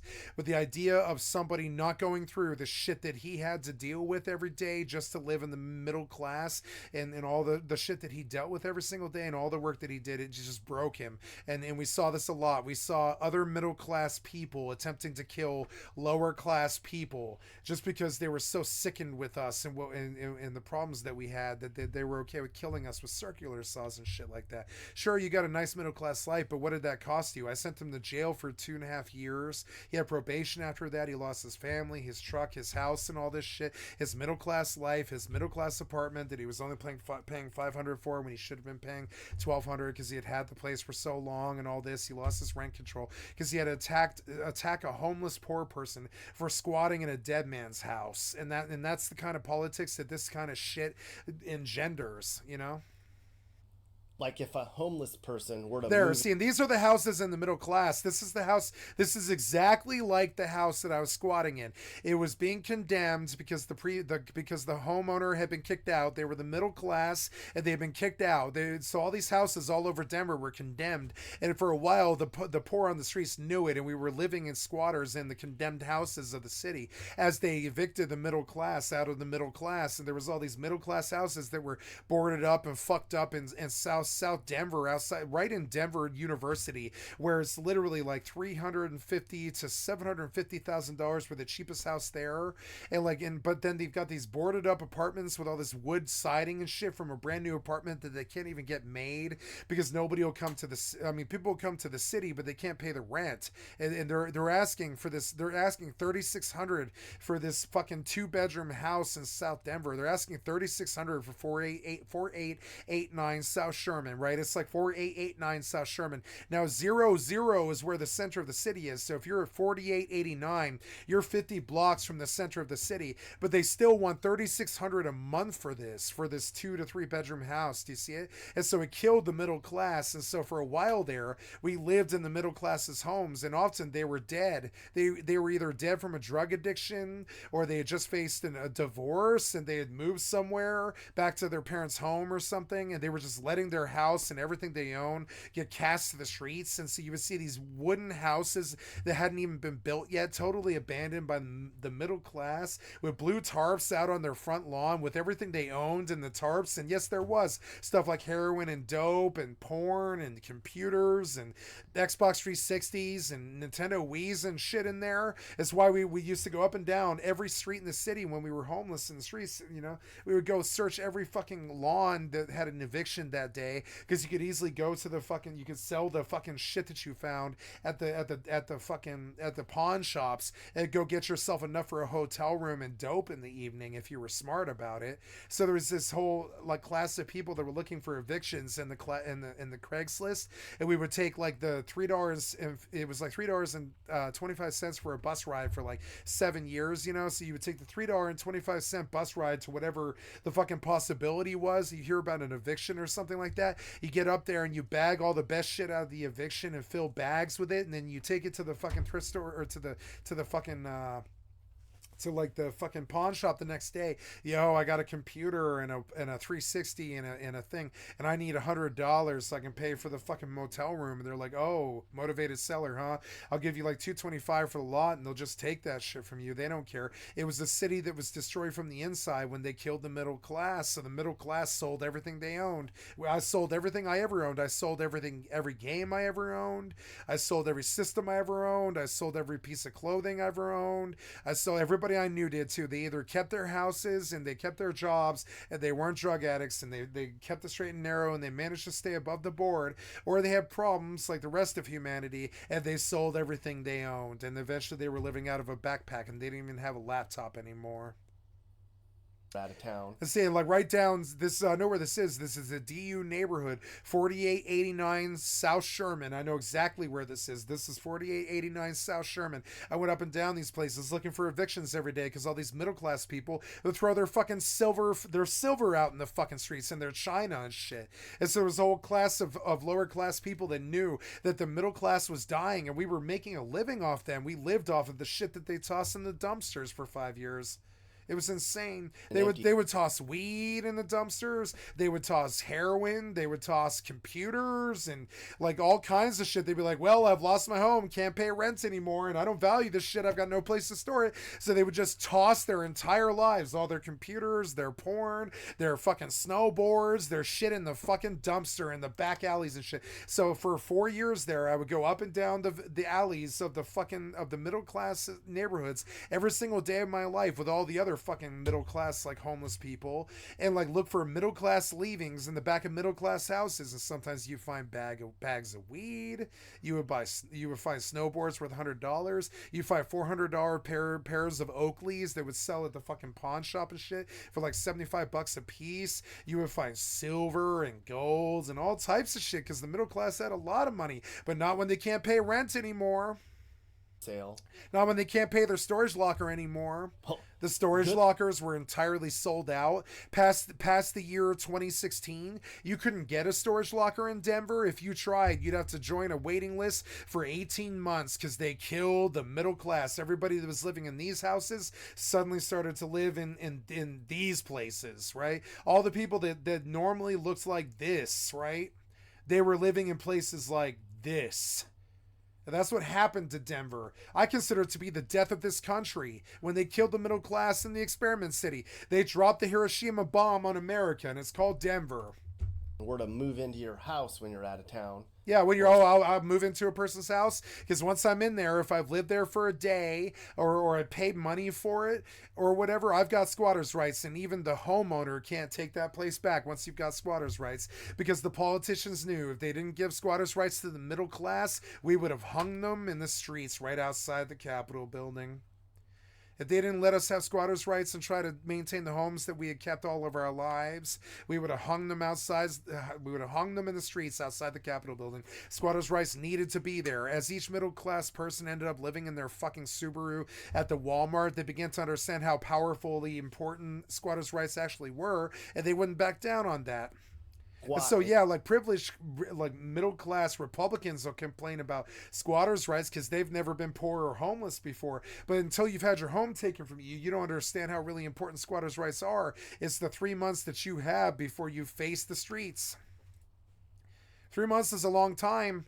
You might turn it around. You might get rich and famous on. You might go sell your body on OnlyFans. Something, right? You might turn around, become a drug dealer like I did, and get your ass off the streets. 3 months is a long time. Squatters' rights is the difference between you and death in America. And I'll never let them take my squatters' rights. Fuck them. I don't care if it's leftist and liberal. I don't care what some fucking Nazi right-wing piece of shit. I want all Americans out on the streets. Right-wing fucking bullshit. Fucking Republican asshat. Fucking asshat. Fucking viewpoint is on it, right? I like my squatters' rights. That's the 3 months that you have to have in this country before they sell you wholesale on the fucking market. You end up as a drug addict on the fucking streets trying to run from the cops. Well, good luck getting them out. Yeah, good luck getting them out, and the cops won't do it. I've been defended by cops more than I have been assaulted by cops. I've been assaulted by people, never, but yet I've never assaulted anybody, but I faced 7 false assault charges. They seem to like assault charges in this kind of situation, right? Because often the middle class will swing a fist when they're being cornered.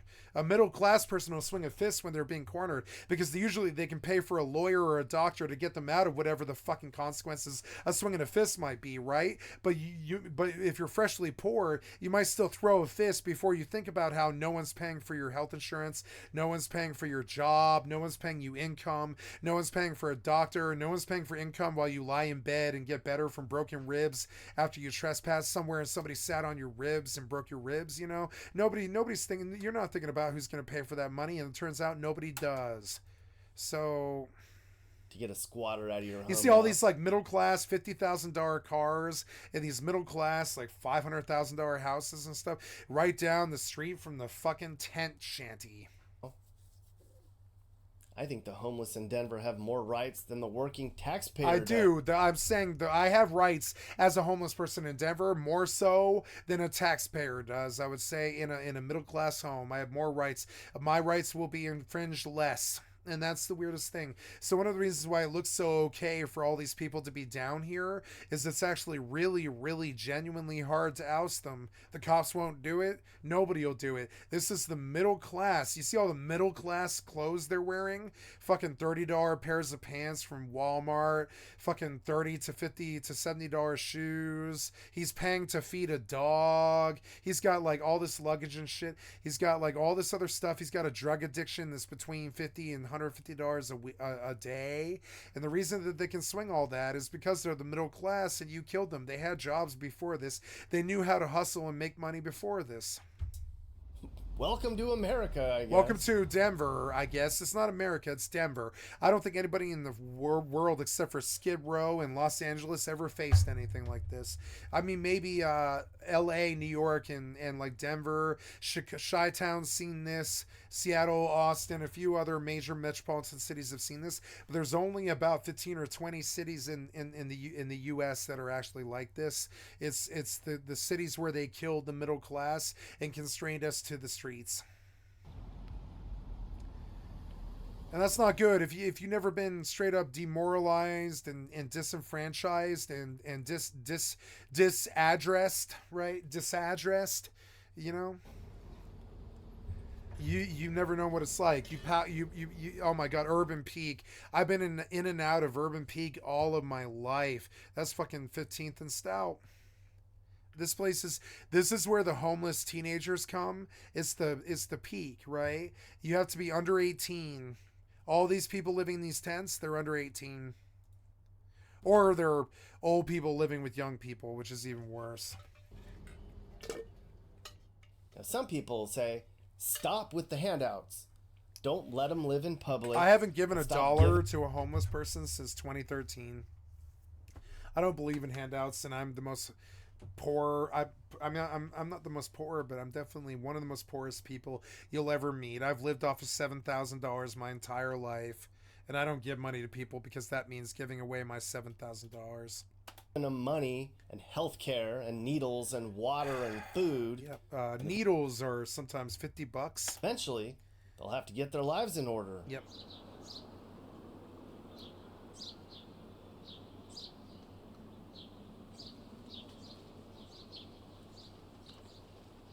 And they all sit there in their tents and look out while they sit there and wait to die. It drives me crazy.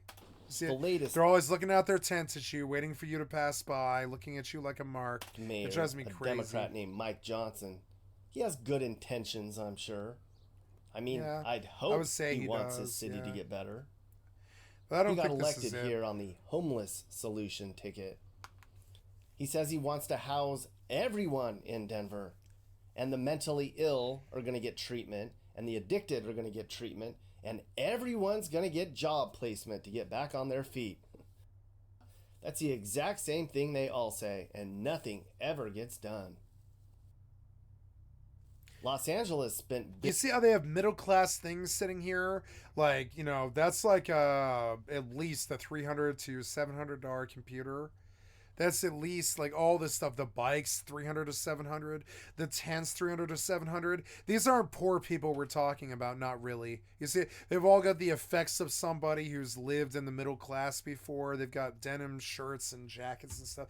We're not talking about like homeless and, you know, homeless people who have lived this and their family lived this in third world countries and stuff. They hold computers and shit like that out in the open because they're from the middle class where that stuff is normal to them. In the lower class, if you hang out with a computer hanging out on Igloo, somebody will show up and take that computer from you. And I've experienced that kind of poverty a lot before too in Denver. Like there are certain areas in Denver you can't have a computer sitting out on top of a fucking a Coleman like this, or the minute that you turn your back, that computer will wind up missing. You won't see it either. You won't see them take it. on their feet. That's the exact same thing they all say, and nothing ever gets done. Los Angeles spent billions on its homeless crisis already, and it's just gotten way worse. Same thing with the other cities on the West Coast. Yeah, it's like their solution isn't to like fixing the middle class. Their solution is to deal with the fallout of us dying. No wonder families are leaving.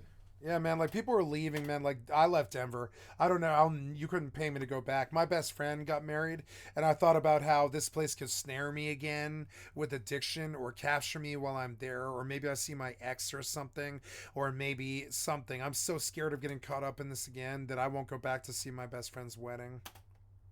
This place is to me hell on earth. You couldn't pay me to go back here.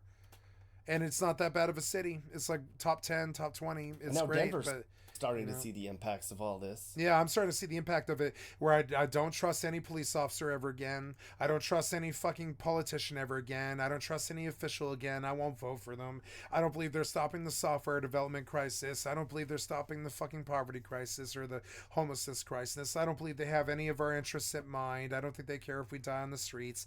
I don't have any value for them. I don't care what they say or what they want or their wars overseas or what they have to say about Israel or fucking Palestine or any of this. As long as they're willing to let this occur on their own turf, I don't give a living shit what they have to say about Afghanistan. And I've never cared. Back in 2001, the streets in Denver were no better than this. This has been going on for 35, 36 years. There are Denver gutter punks with tattoos that are 26 years old when this shit first started happening in like 1986 or some shit. This is a really old tale that's been going on since the 80s. It's been going on since Reaganomics when they kicked all the people out on the fucking streets and stole the rent. You know what I'm saying? Ever since the Republicans killed us. And the economy here had been immune. Yeah, like the economy was immune to failure until we saw what happened to the death of the middle class and rent that was between $1,300 and $2,000 a month. Setbacks. It was just booming here. It was the rent. The rent was booming. Oh, this is rated 15th and Stout. No, 17th and Stout, I think. 17th and Stout. Yeah. I mean, they're still building condos everywhere in downtown Denver. Oh, yeah, but they're all $2,200 an apartment. But the population growth has all but stopped. Yeah. And the job growth. Yeah, well, the population growth has stopped, but it didn't until like 2021. For a long time, from 2008 until 2019 or something like that, right? The population was coming in at 36,000 a month. 36,000 a month. Do the math on that. But then they all realized that they weren't going to be able to pay rent, and they were going to, oh my God. That is my ex-girlfriend. That is my ex-girlfriend. See her? Oh my God. That is my ex-girlfriend, M. If you guys want to know what she looks like, that's her. That's her. I bought her those pants. Oh my God. That is my ex-girlfriend.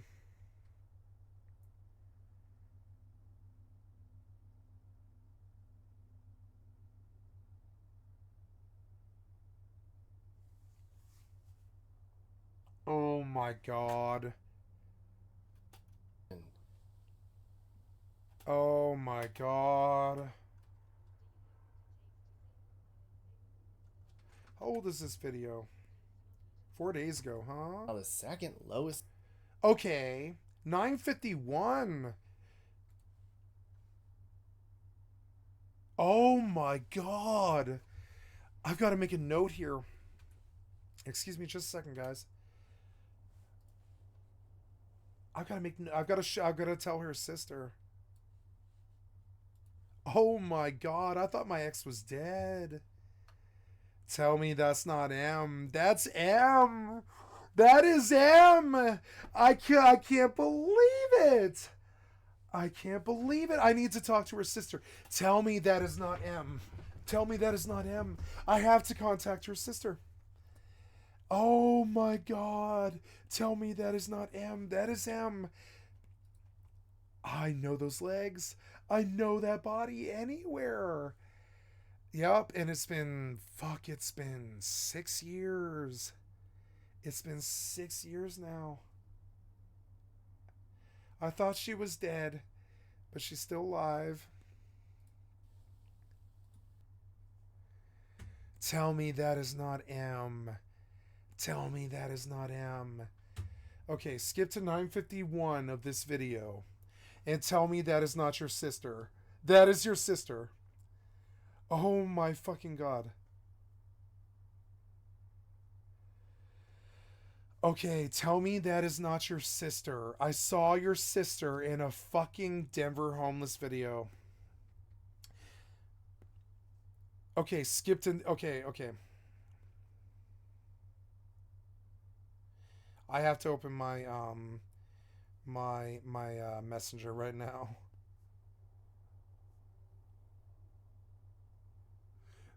It's good to know she's alive. I thought she was dead.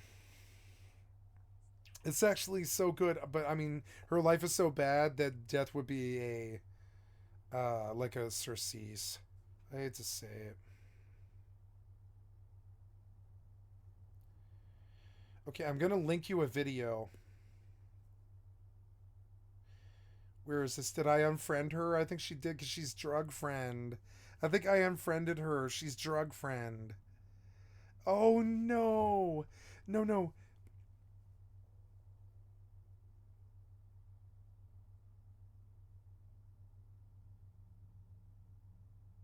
She's drug friend.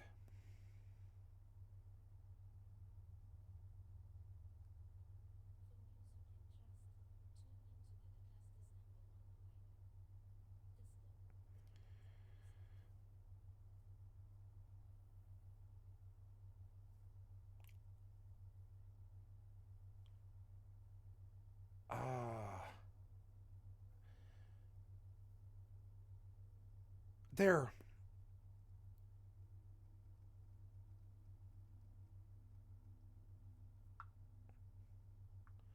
You are gonna shit yourself.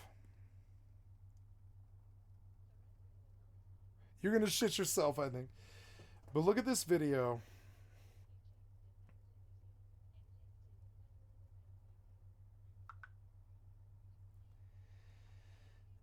9:53. I'm serious. I'm actually sending this conversation seriously.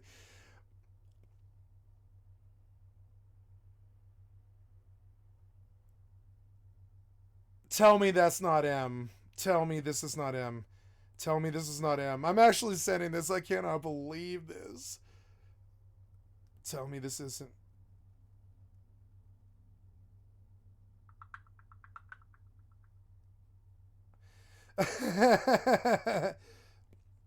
uh Wait, where is this? Okay, so 9:51, right? Okay, I got to look at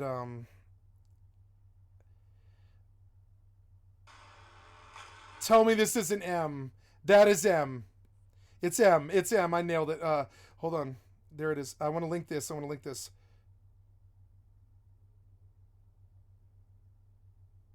I want to link this.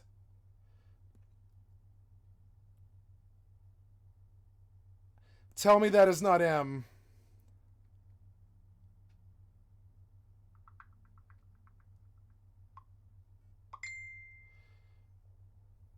Nine 9 minutes 51. Tell me this isn't M.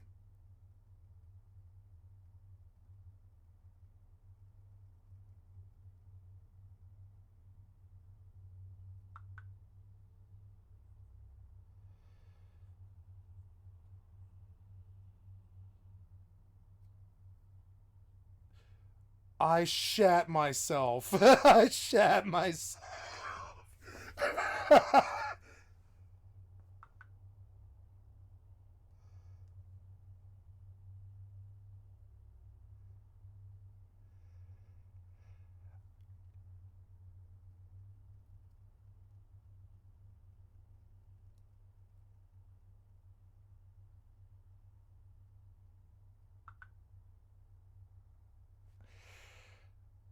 I couldn't believe it.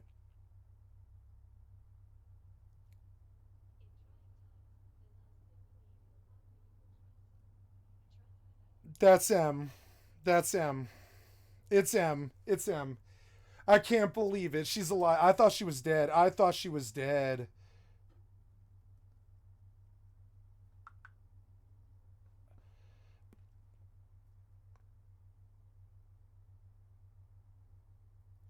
That's M.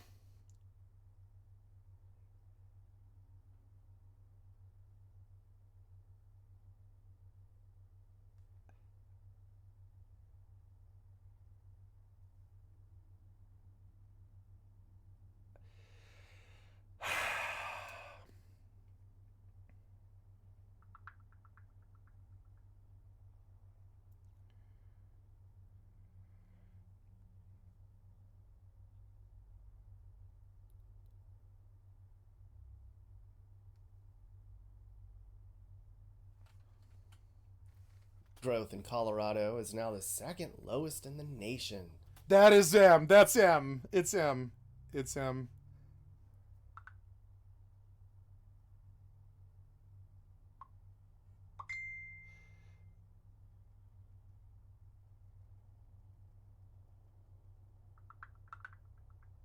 Uh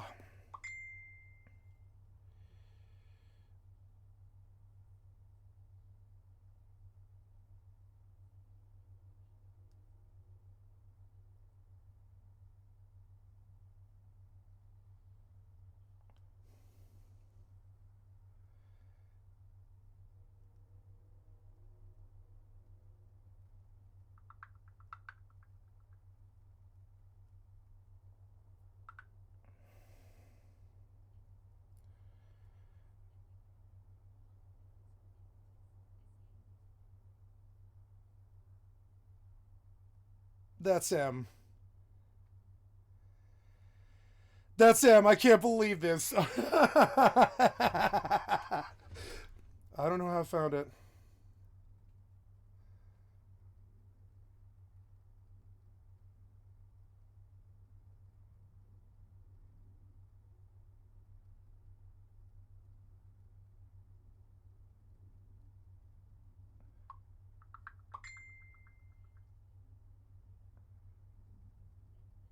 Oh, thank God. Oh, thank God. Okay.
It's her.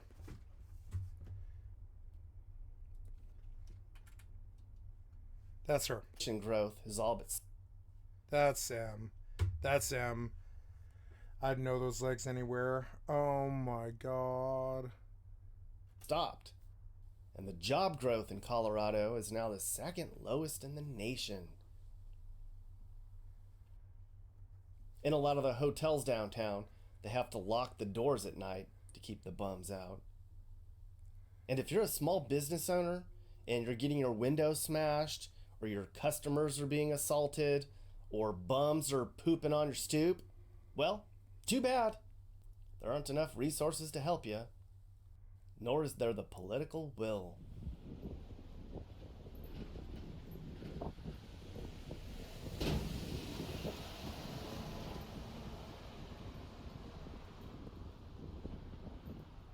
So a lot of my morning was spent over on one block of downtown, where I made friends with some dudes that are living in this camper on the side of the road. We're right underneath a new condo building that's like $2,500 a month, by the way. Maybe 3 blocks from the state capitol building. So I met these guys, I started asking questions, and then I realized they're pretty much running an open-air drug market, like right on the side of the street. But they talk to me anyway. I spotted her population sister. growth I can't is all- believe I can't believe it. That is my ex. That's my ex on the corner of 13th and Champa. What a fucking trip. That is my ex on the corner of 13th and Champa. I know her anywhere. There's no way that's not her. That's her. And the job That growth is in Colorado absolutely is now her. the second She crossing her lowest- legs while she's sleeping because that's her. Jesus Christ. She's crossing her legs. That's M. That's M. the nation. In a lot of the hotels downtown, they have to lock the doors at night to keep the bums out. And if you're a small business owner and you're getting your windows smashed, or your customers are being assaulted, or bums are pooping on your stoop, well, too bad. There aren't enough resources to help you, nor is there the political will. Oh my God, that's Bar. I drank there for many years. Now it's just a painted up, boarded up shack. Oh my God. Yeah, he's showing stuff that really means a lot to Denver people, like Bar. I can't believe that.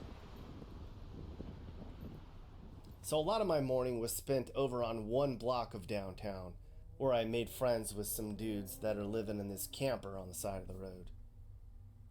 We're right underneath a new condo building that's like $2,500 a month, by the way. Maybe 3 blocks from the state capitol building. So I met these guys, I started asking questions, and then I realized He's just straight up smoking foils out on the street. Do you see it? See that tinfoil in his hand? It's a Tudor tinfoil and black tar heroin, and he's heroin skinny. See it? And he's smoking heroin, black tar heroin, right out there on the street.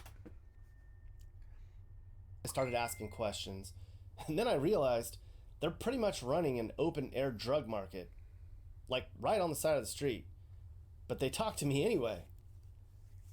And as we were talking, customers were coming to the door, and they were buying and using drugs right there on the sidewalk during our interviews.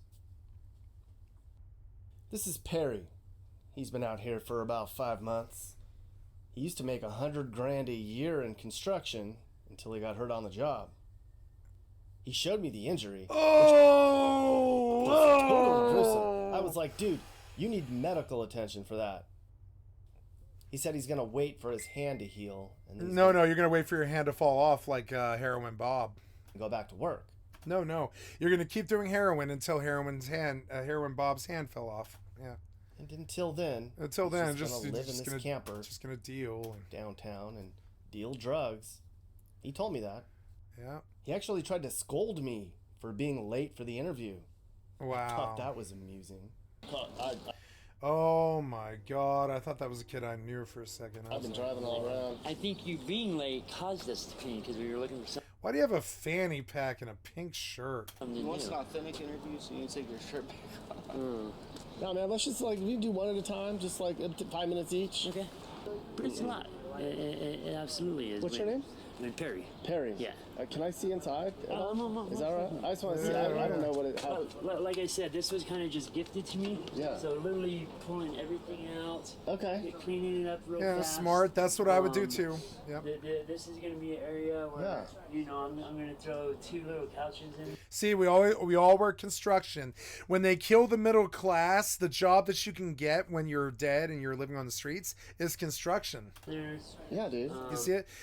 We all flag traffic. That's what they figure that the middle class should do in the apocalypse is flag traffic for the rich people. Up to 5 minutes each. okay. But it's a lot. It absolutely is. What's your name? I mean, Perry. Perry. Yeah. Can I see inside? No. Is that right? I just want to see. I don't know what it. How, Like I said, this was kind of just gifted to me. Yeah. So literally pulling everything out, okay. cleaning it up real fast. This is going to be an area where, I'm going to throw 2 little couches in there. Yeah, dude. there's probably going to be 2, 3, 4 of us in here every single night. It's not just going to be myself. There's going to be a few of us in here every single night. Like I said, it's not just me, myself anymore. It's a community. So these people that I don't know, I don't know whether they got brothers and sisters, mothers. I don't know anything about them. Are they going to lay here on occasion? Without question, because this community, you know, turns into a family. Like regardless of anything, we're all here for each other in some way or another. Sometimes we might want to smack each other or kick each other in the ass for whatever reason, but nonetheless, I think at the end of the day, everybody thinks about everybody in some form or another. So it's almost a little bit harder, you know, in regards to how many people you have under your wings being out here compared to having the luxury and the benefits of living at 38th and Kipling at a house, and you got your wife and the kids and, you know, the secondary family that you see on the weekends or whoever it may be. Or I struggled. That same year, those same years, or the 75 grand. So you were making 75, 80 grand, you were still struggling in Denver because it's so expensive. I could remember times where I still was just like, damn it, I don't have enough money. What the hell? And yeah, given I had a wife, I had kids, things are a little more expensive. You got those other incomes, those other secondary things happening, but still, nonetheless, expensive. So even making good money, things are so expensive here. You still struggle on occasion. You still have those moments where you're just like, damn, where am I going to pull this extra money from to maybe give the kids something, a little something extra, to take the wife out to dinner this month. Like those little things, sometimes you have to bypass because it's so expensive here. The simple things in life, the things that make you smile and make you laugh, that gives you that moment where your shoulders could actually drop down and you could take a deep breath. It's so expensive here that a lot of times you don't have that opportunity. So how long do you think you're gonna try to be? I mean, how long is it gonna be till you can get back out of here? So I'm hoping every time I talk to the damn doctor and the surgeons, which is about every 3 weeks, 4 weeks. The last couple times they said, hopefully about 3, 4, 5 weeks they're gonna sign off. I need them to sign off on that piece of paper so I can go back to work. My job sits there. The company I work for, a great company, CFA, they're waiting for me to come back to work. So as soon as I get that release, so to speak. You're trying to get back to work. A lot of people will probably drive by and think that you're just not trying to work. Absolutely not. I even right now, you know, out here just trying to maintain this, trying to ensure that I have food. But that said, too, also trying to help other people out, make sure they have food. I'm still working. I'm not working right now. I'm not doing what I normally do, but I'm still working. There's things behind the pictures that, you know, a lot of people don't see as us being homeless. Very few of the homeless community that I've met sit on their ass. It looks like, yeah, you might drive by and see them sitting on their ass. Maybe they're taking that damn break that they need, that 15-minute break, whatever it is. 15-minute break on an 18-hour day. That's another thing that a lot of people don't understand. Being homeless isn't a fucking parade where you're sitting on your ass doing nothing, where people are giving you this and that. No, you got 18-hour days. You got 20-hour days all day, every day. People don't realize that. To be homeless is a job. It's unfortunate. You know, you're really not out there working an 8-hour day, but people don't understand that being homeless is a job in itself. To literally try to provide for yourself, provide for people around you, because it's a community. It's you don't just have, you know, it's like a family. It's not just you and your wife and 1 or 2 kids. It's a community that everybody's your family. You feel obligated to provide for everybody. He does. Yeah. I guarantee every person out here in some way or another feels obligated to provide for everybody that they see, everybody that they know. So it's not a small family, it's a huge family. Yeah. So like I said, it's not an 8-hour day, it's an 18-hour day, it's a 20-hour day. It's you know, 22, 24-hour day. This guy used to be an Uber driver. He got into an accident one day taking people to work. He totaled his car, so now he's selling drugs on the streets until he can save up enough money to buy another car so he can go back to being an Uber driver. He also told me he's probably going to live in his next Uber driving car. Do you see more and more people out here? Honestly, yeah. Like, yeah, the areas with the tents just like grow and get bigger. And I see new people all the time, and I have no idea where they came from. You see a lot more people new than you do that you think like, hey, where are they? And yeah, I have schizophrenia, and so I had like kind of a bad episode where I thought that people were out to get me, and so I like ran away from like where I was and ended up like spending the last of my money like buying a tent and food and like going and living out like on a bike trail. Like this was like back when it was snowing back in like January. And then yeah, so after that, after I kind of like finally figured out that I was just crazy, I kind of like came downtown, and I've just been trying to save up money since to get another car and get back to work. All right. So, I mean, people, they go by and they think that most of these people have given up. You're trying to get back out there. You just need to save some money up so you can get back, get a car, and get back to work. Yeah, I'm almost there. I've almost got enough to get a shitty car. How much you need? Like, do you have a Venmo, by the way? Yeah, I do. Tell me your Venmo, because people might donate to you. Okay. What is it? Actually, I'd rather not, just because it's got my real name on it. Okay. Yeah.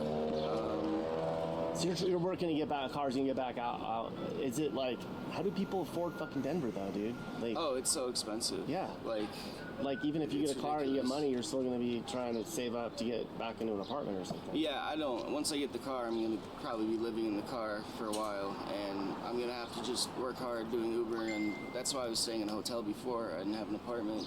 I couldn't afford. I mean, honestly, like, the hotels, the extended stay ones, are generally cheaper than. How much is it for a night or a week or whatever? For a week, you could, depending on the area, somewhere between like 300 and like 500 a week. Okay.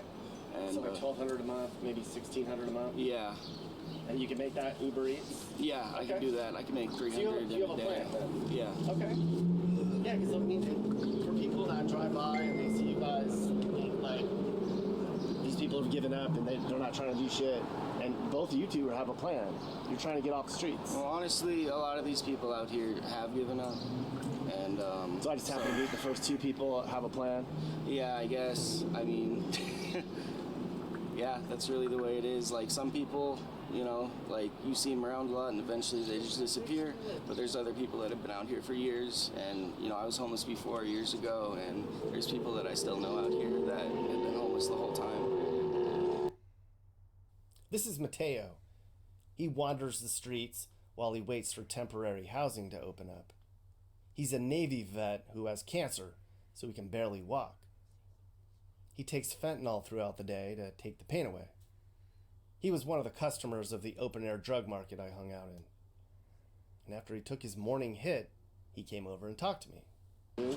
I'm Mateo. Mateo, how long have you been out here? This time I'm going on about 8 months. You were like burning. What were you smoking? Fentanyl. So you're on fentanyl right now? I'm on Suboxone. Everyone in the fucking city is on fentanyl and Suboxone because everything is fentanyl. There's no such thing as cocaine or methamphetamine or heroin anymore. It's just fentanyl. I told you this many times on my stream. Lived it firsthand. Lived the ravages of what they did firsthand. Just recently got diagnosed with cancer, so I've been dealing with a lot of other issues. My ankle's like size of freaking cantaloupes right now, and just the pain. It's, I don't do it enough that I'm addicted to fentanyl. Let's turn this way so they're not like, yeah. So you're just doing it because... I do it very, very small amounts so I don't get addicted. Because the addiction's really, the withdrawal is very bad. I'm on Suboxone, so it doesn't, like, normally people like nod out from it. I don't get high because the Suboxone, it's just for pain control. I really don't feel it at all. It's literally, the only thing it does is takes away some of the pain so I can literally walk. I'm stuck on my feet all day. Yeah. And I even go into the VA. I went to the VA building, and you know, I get from the bus, I can call transportation, but the building's so gigantic, I don't think my legs are so swollen by the end of it, you know, I can't even move. So I'm just in a tight spot with the cancer and everything else. Food and medical How do you get that? Fight for it. You know, it's even the VA in my situation with the colon cancer. I can't eat certain food, and what they bring in is usually expired food. If I get food, say poisoning or something, I could get hospitalized. So I'm an extreme risk for it. So it's extremely dangerous for me to eat random food off the street that even people feed or give out, because it seems to always be the shelf life is over. Is fentanyl easy to get out here? Yeah, I mean, it's the main ingredient in blues, which is the main drug that everyone's addicted to. Pretty much, I would 80 to 70% of most people's homelessness out here. It's an addiction to it. 80%? Like 70, they have to say 70%. Like, so like 3 out of 4 people are addicted to fentanyl? Yeah, blues. Blues? Yeah. What's blues? Blues is a derivative. It's a pill with fentanyl in it. Okay. Fentanyl's the main ingredient. So where do you get people out here just selling blues? Oh, it's so easy to get. It's easier to get that than find a cigarette. I can find a blue before I find a cigarette for dollars. I swear to you, it's sad. And how much is a blue? Most of the country they're like around $20, but here they're only $3. So you can get a fentanyl pill for $3 out here. In Denver, yeah, Denver and Arizona are the cheapest states. And how long does that last? The blue, or the blue? Like how long would it take? How long does it last? It depends on the person who smokes it. You know, since like I don't smoke because they're not strong enough. So like I said, I just do it for pain. So I just need something that's quick, one hit, and does the trick. But people, I say, they don't have very legs on them, so people are buying them, smoking one. 5 hours for 45 minutes. No, 45 minutes. Oh, so an hour later they got to get another one. Yeah, it's a mental game too. You know what I mean? The problem is it's so many young people. I'm older, so I know how to control things, a little better than most young people. But these kids smoke one after another, one after another, and I've lost 31 friends in the last 90 days from blues. That's around the country. Out here? No, around the country. I literally deleted my Facebook because of it. Because I'm so sick of logging in and just the first thing I see is rest in peace Chris, or rest in peace John, or and it's all the same thing. It's fentanyl, blues, and they're putting it in cocaine. They're even putting it in weed. They put fentanyl in it. I mean, 11 people died in Douglas County because they got some coke. 12 people died from the fentanyl and the cocaine. Why is it so cheap in Denver? Why is it $3 in Denver, but it's $20 other places? El Chapo's here. El Chapo's literally the contributor to making blues. El Chapo. El Chapo. The Mexican gang lord guy? Yeah. Like he has like people here handling No, it's not that. It's just that's where it comes from. You know what I mean? That's how it started. Up I-25? No. So I'm saying is like when El Chapo got arrested, he said, "I'm gonna release a blue devil upon this earth," and that's when blues started.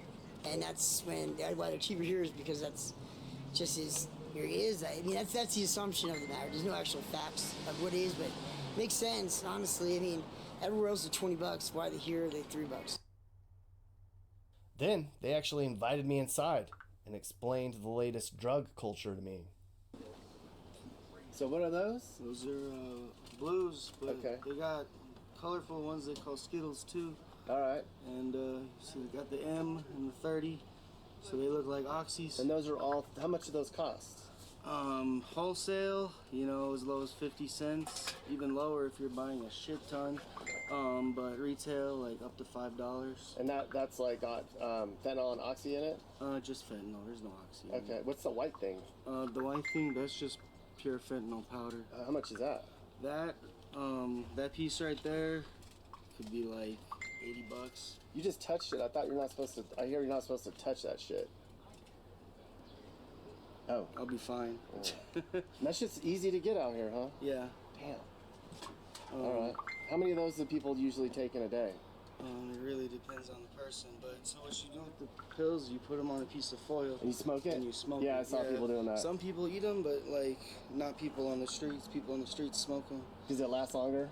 Because it hits you harder and it's more instant. No one wants to wait half an hour for their high to kick in. But it's better that way too, because if you overdose, it goes away faster. So. Yeah. All right, man. Well, that's cool. And people just seriously do like 3 or 4 of those a day? Oh, I mean, I was at a point before where I did like I smoked like 20 of them in a row and I didn't even feel anything. Because you're just got used to it? Yeah, just my tolerance was through the roof. And I mean, people use like up to 50 a day sometimes if they can afford it. Some people get by with only 1 a day, but they would use, most people would use as many as they can get their hands on. Yeah. Yeah. Yeah, that's crazy, dude. And that's new. How long has that been available on the streets? Which one? Like like the pills. These have been around for years, you know. I remember back in like maybe 2018, the first time I saw them. This is more recent. This year it's really starting to explode. Then there was this guy. No idea who he is or what his story is. I saw him buying drugs when I was talking to Mateo, just right out in the open. And then he smoked whatever he purchased, and then he wanted to talk to me. I think he's too far gone to really serve much purpose in this lifetime anymore. Drugs, drugs, drugs. Let me have it. I want you to tell me what's going on right now. Just trying to keep a smile on. I don't know.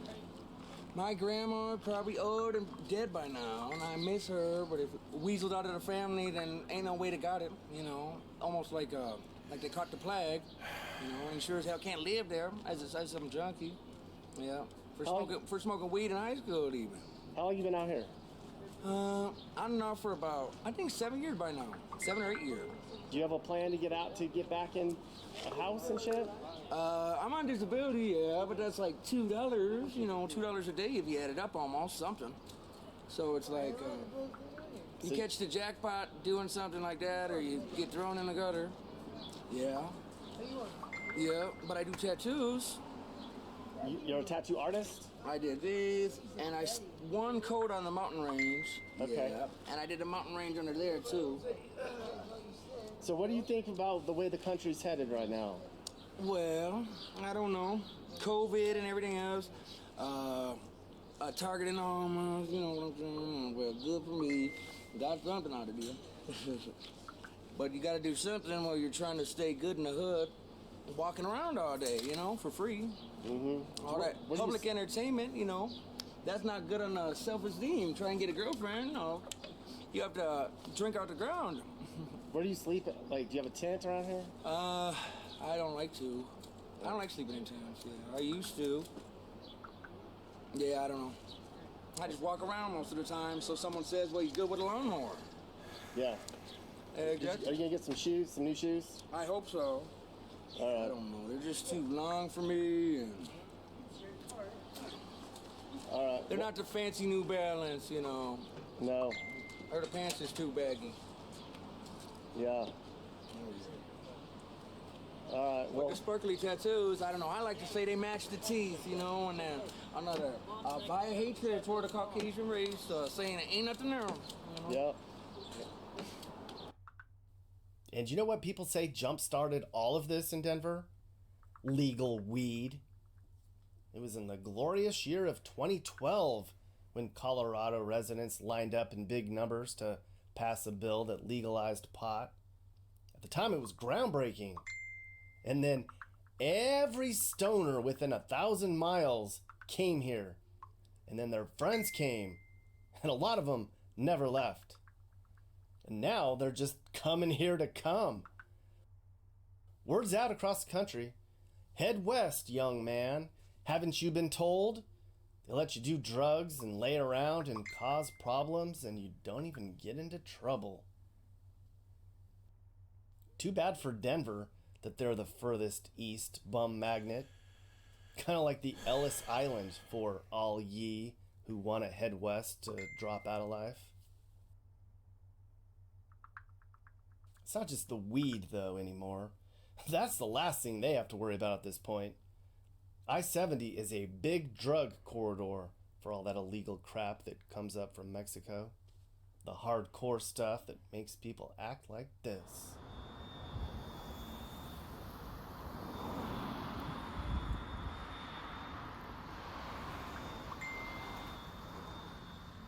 People say, it's so expensive in Colorado.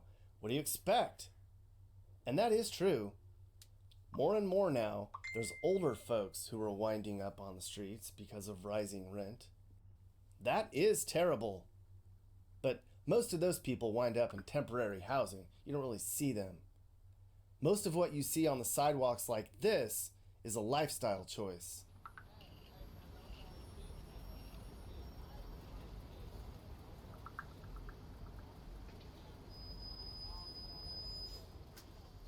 And it's not just downtown Denver either.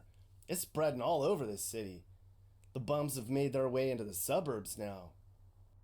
You never know when a little tent city will pop up near you, or under a bridge, or along the freeway, or behind the store where you shop, or by your kid's school.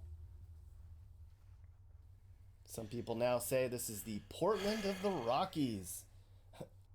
A friend of mine said Denver's turning into a smaller San Francisco, and that is no bueno, hombre.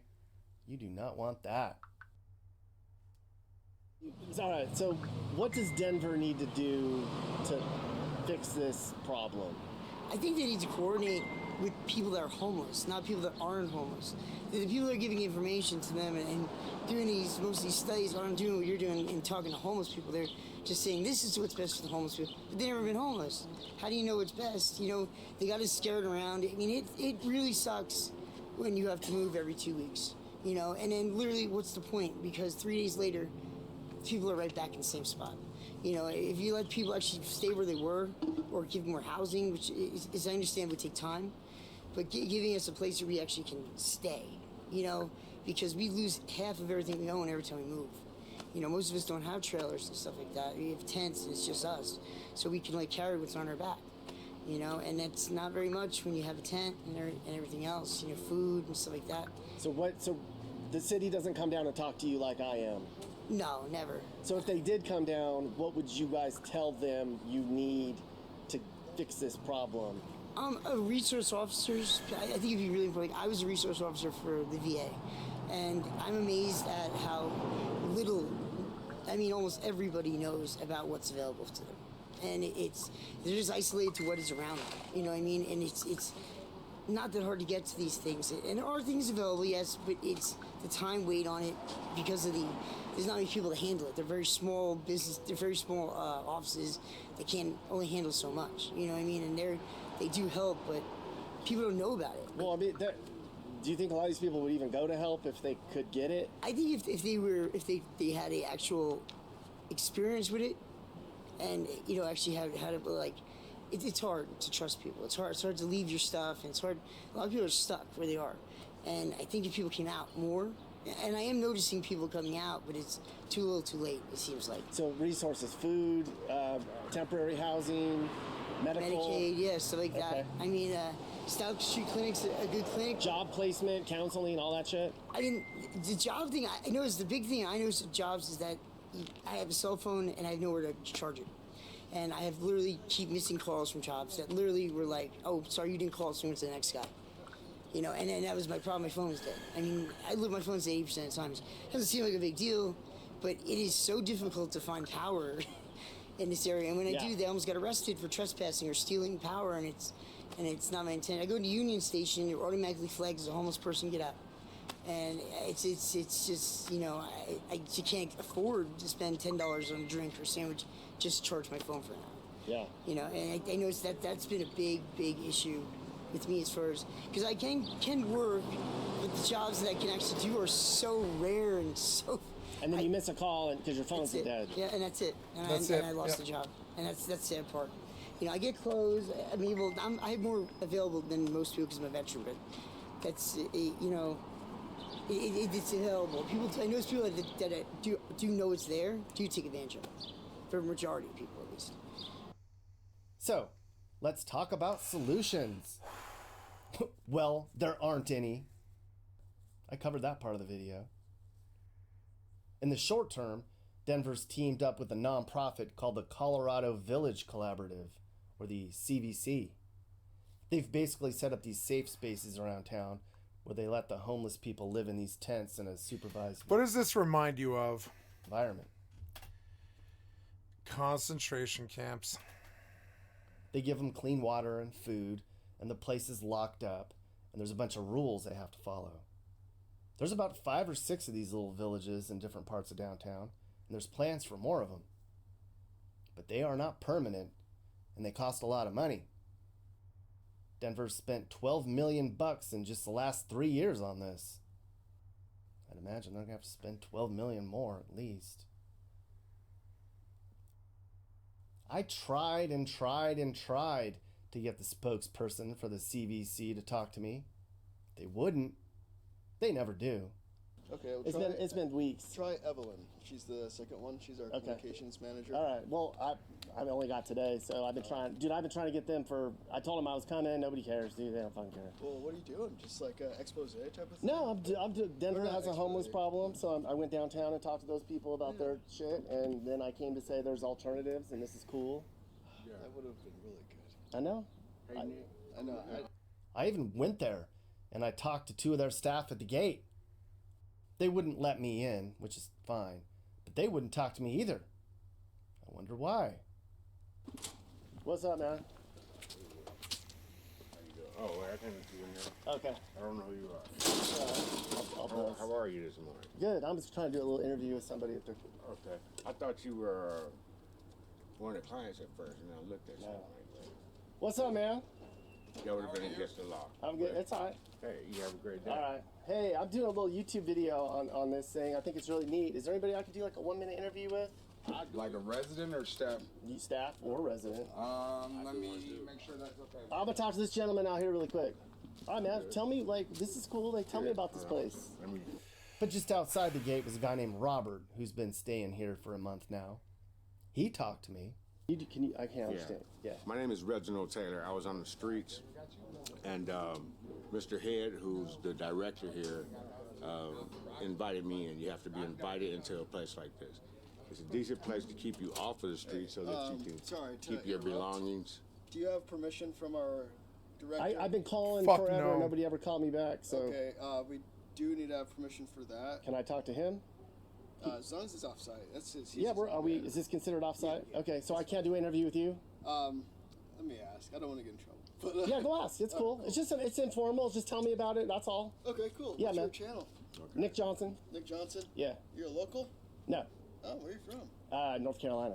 Yeah. The fuck's the North Carolina covering Denver like this? Why can't we get a Denver covering Denver like this? Why is a North Carolina dude? He knew so much about Denver. Why does this North Carolina dude know so much more about Denver than me? I am fucked up. I love the place that I live, but they drove me out like this. We got homeless camps and fucking, and basically Lodz Ghetto where I live. I'm used to it. You gonna make me famous or something? What? Something about Denver being so successful that it's in the top 20, but for some reason it needs to be like the Lodz Ghetto where I live. For some reason. You came in here? Well, my name is Reginald. Yeah, I came in here about maybe 3.5 weeks ago. They took me out for the streets. Really, it helped me out a lot because people out there steal your belongings, and they'll do like an okie doke. Hey, how you doing today? Ask for directions, and someone else will be going in your backpack. Well, being here, you have a safer environment because, people are going to steal if they're going to steal anyway. But it allows you to get back on your feet. They help you out with things like the line bike information. All of these things are available to people. The staff here is pretty decent. Unfortunately, some are still getting high and they try to act like they ain't. But, you go out in the world, you'll see people with caked up makeup that never really had any on, but they're trying to cover up the, However, that's everywhere you go. In these end days, I just think that a place like this is pertinent for people's survival. Is there any questions you want to ask? How long have you been here? 3 weeks. How long will you be here? Well, fortunately, I have a better situation I'm moving into. I don't know if you ever heard of Junior Seai. Yeah. He's a football player, blew his back out. This is a plug for my brother and help to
world. Actually, I suffer what's called TBI, from contusions to the head, a broken face twice, and never had MRI. So what we're looking at is traumatic brain injury. So you're going to be in here Yeah, that's what I was in my thing for. Until you can go to a permanent house Yeah, situation. they help you merge into housing. One guy last week just left and got him a house downtown. Okay, so you just have to basically wait in line. Yeah, you wait in line for 2 solid years, maybe, and they just run you through the system, and they keep cycling and cycling, and they're like, this guy's been waiting 5 cycles, and it's been 18 months for him, and he needs some place to go. He needs help. And follow the rules. And eventually, if they're like, oh, he's been 2 years, and he's been sober, and...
I just told one of my best friend's sisters I'm a streamer. I haven't done that in a long time. You definitely want to follow the rules. You know, there's no drugs on premises. You don't have people spending the night, not sneaking people in. Most people abide by the rules. And then what happens is they have that little shed. It looks like a shed. Yeah. You can merge. Looks like a shed. If you're if you have a disability or whatnot, physical disability, and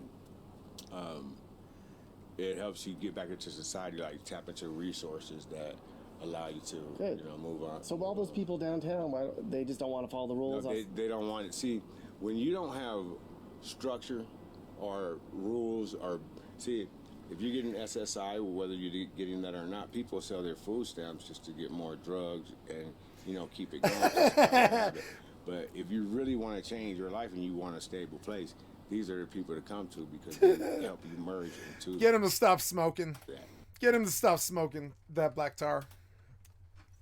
I asked the homeless people I met, why don't you guys just try to get into a shelter or try to get in? Did you think a shelter is a fucking solution? Because there's a bunch of crackheads in there all coughing up different diseases all in one big room. And you probably can't hold a job if you hang out there. And it's some of the scariest places I've ever been are shelters. Into one of those temporary tent villages. Yeah. They all told me they don't trust the system. And they have all these conspiracy theories. Some told me they heard homeless people were dying in the temporary houses. Others worried they'd be trapped I don't know the rest about of that. their lives. And of course, they can't use drugs in the shelters. That's the real deal breaker, I think. Oh. Somebody spoke to me in downtown. Yeah, this is so sad to see. This is my hometown. This is what happened to us. This is why I'm here where I'm at. That was not kidding when I said that was my ex-girlfriend on the corner. I wasn't actually kidding. That's my ex-girlfriend. I love her to death. I was just talking to her sister for half an hour. Probably. I showed her the video. She went and looked. like that's my ex-girlfriend on the corner. These are my friends on the fucking corner. It's fucked up. You know what I'm saying? It's fucking fucked up. Yeah. We choose this. Okay. Some of us choose this. Some of us don't. I would say you choose this. It's just like anything else in life. They choose it. They become hopeless, and the cards can be stacked so badly against you that you can't get yourself up again. You know what I'm saying? But I don't know. I still think like it takes chutzpah and energy and grooming and hygiene and taking care of yourself and being sober enough to respond and not letting your friends down. There's all these things about being a good human being that I'm not so sure I see here. I think this may be some of the dregs of humanity kind of washing up, because they do look to me like people who have given up. I went through, and it's shitty for me to say this, but I went through everything. I had a best friend who went through exactly like this. All of this shit. We just saw her. I mean, that's her. There's always been like, a great... Like, Jesus fucking Christ, to see her on a YouTube video like this is just such a fucking mindfuck that it's like insane, but it doesn't surprise me. This is her territory. And... City. Like... You know, and I came up in circles like this. I went chasing her throughout the fucking ghettos like this, like or not the ghettos, but like the downtown scene. Her sister, her mother, they never would have accepted me just giving up on her. My mother might not have ever accepted, but she wanted me to, but she never would have accepted me giving up on her. Nobody would have accepted me giving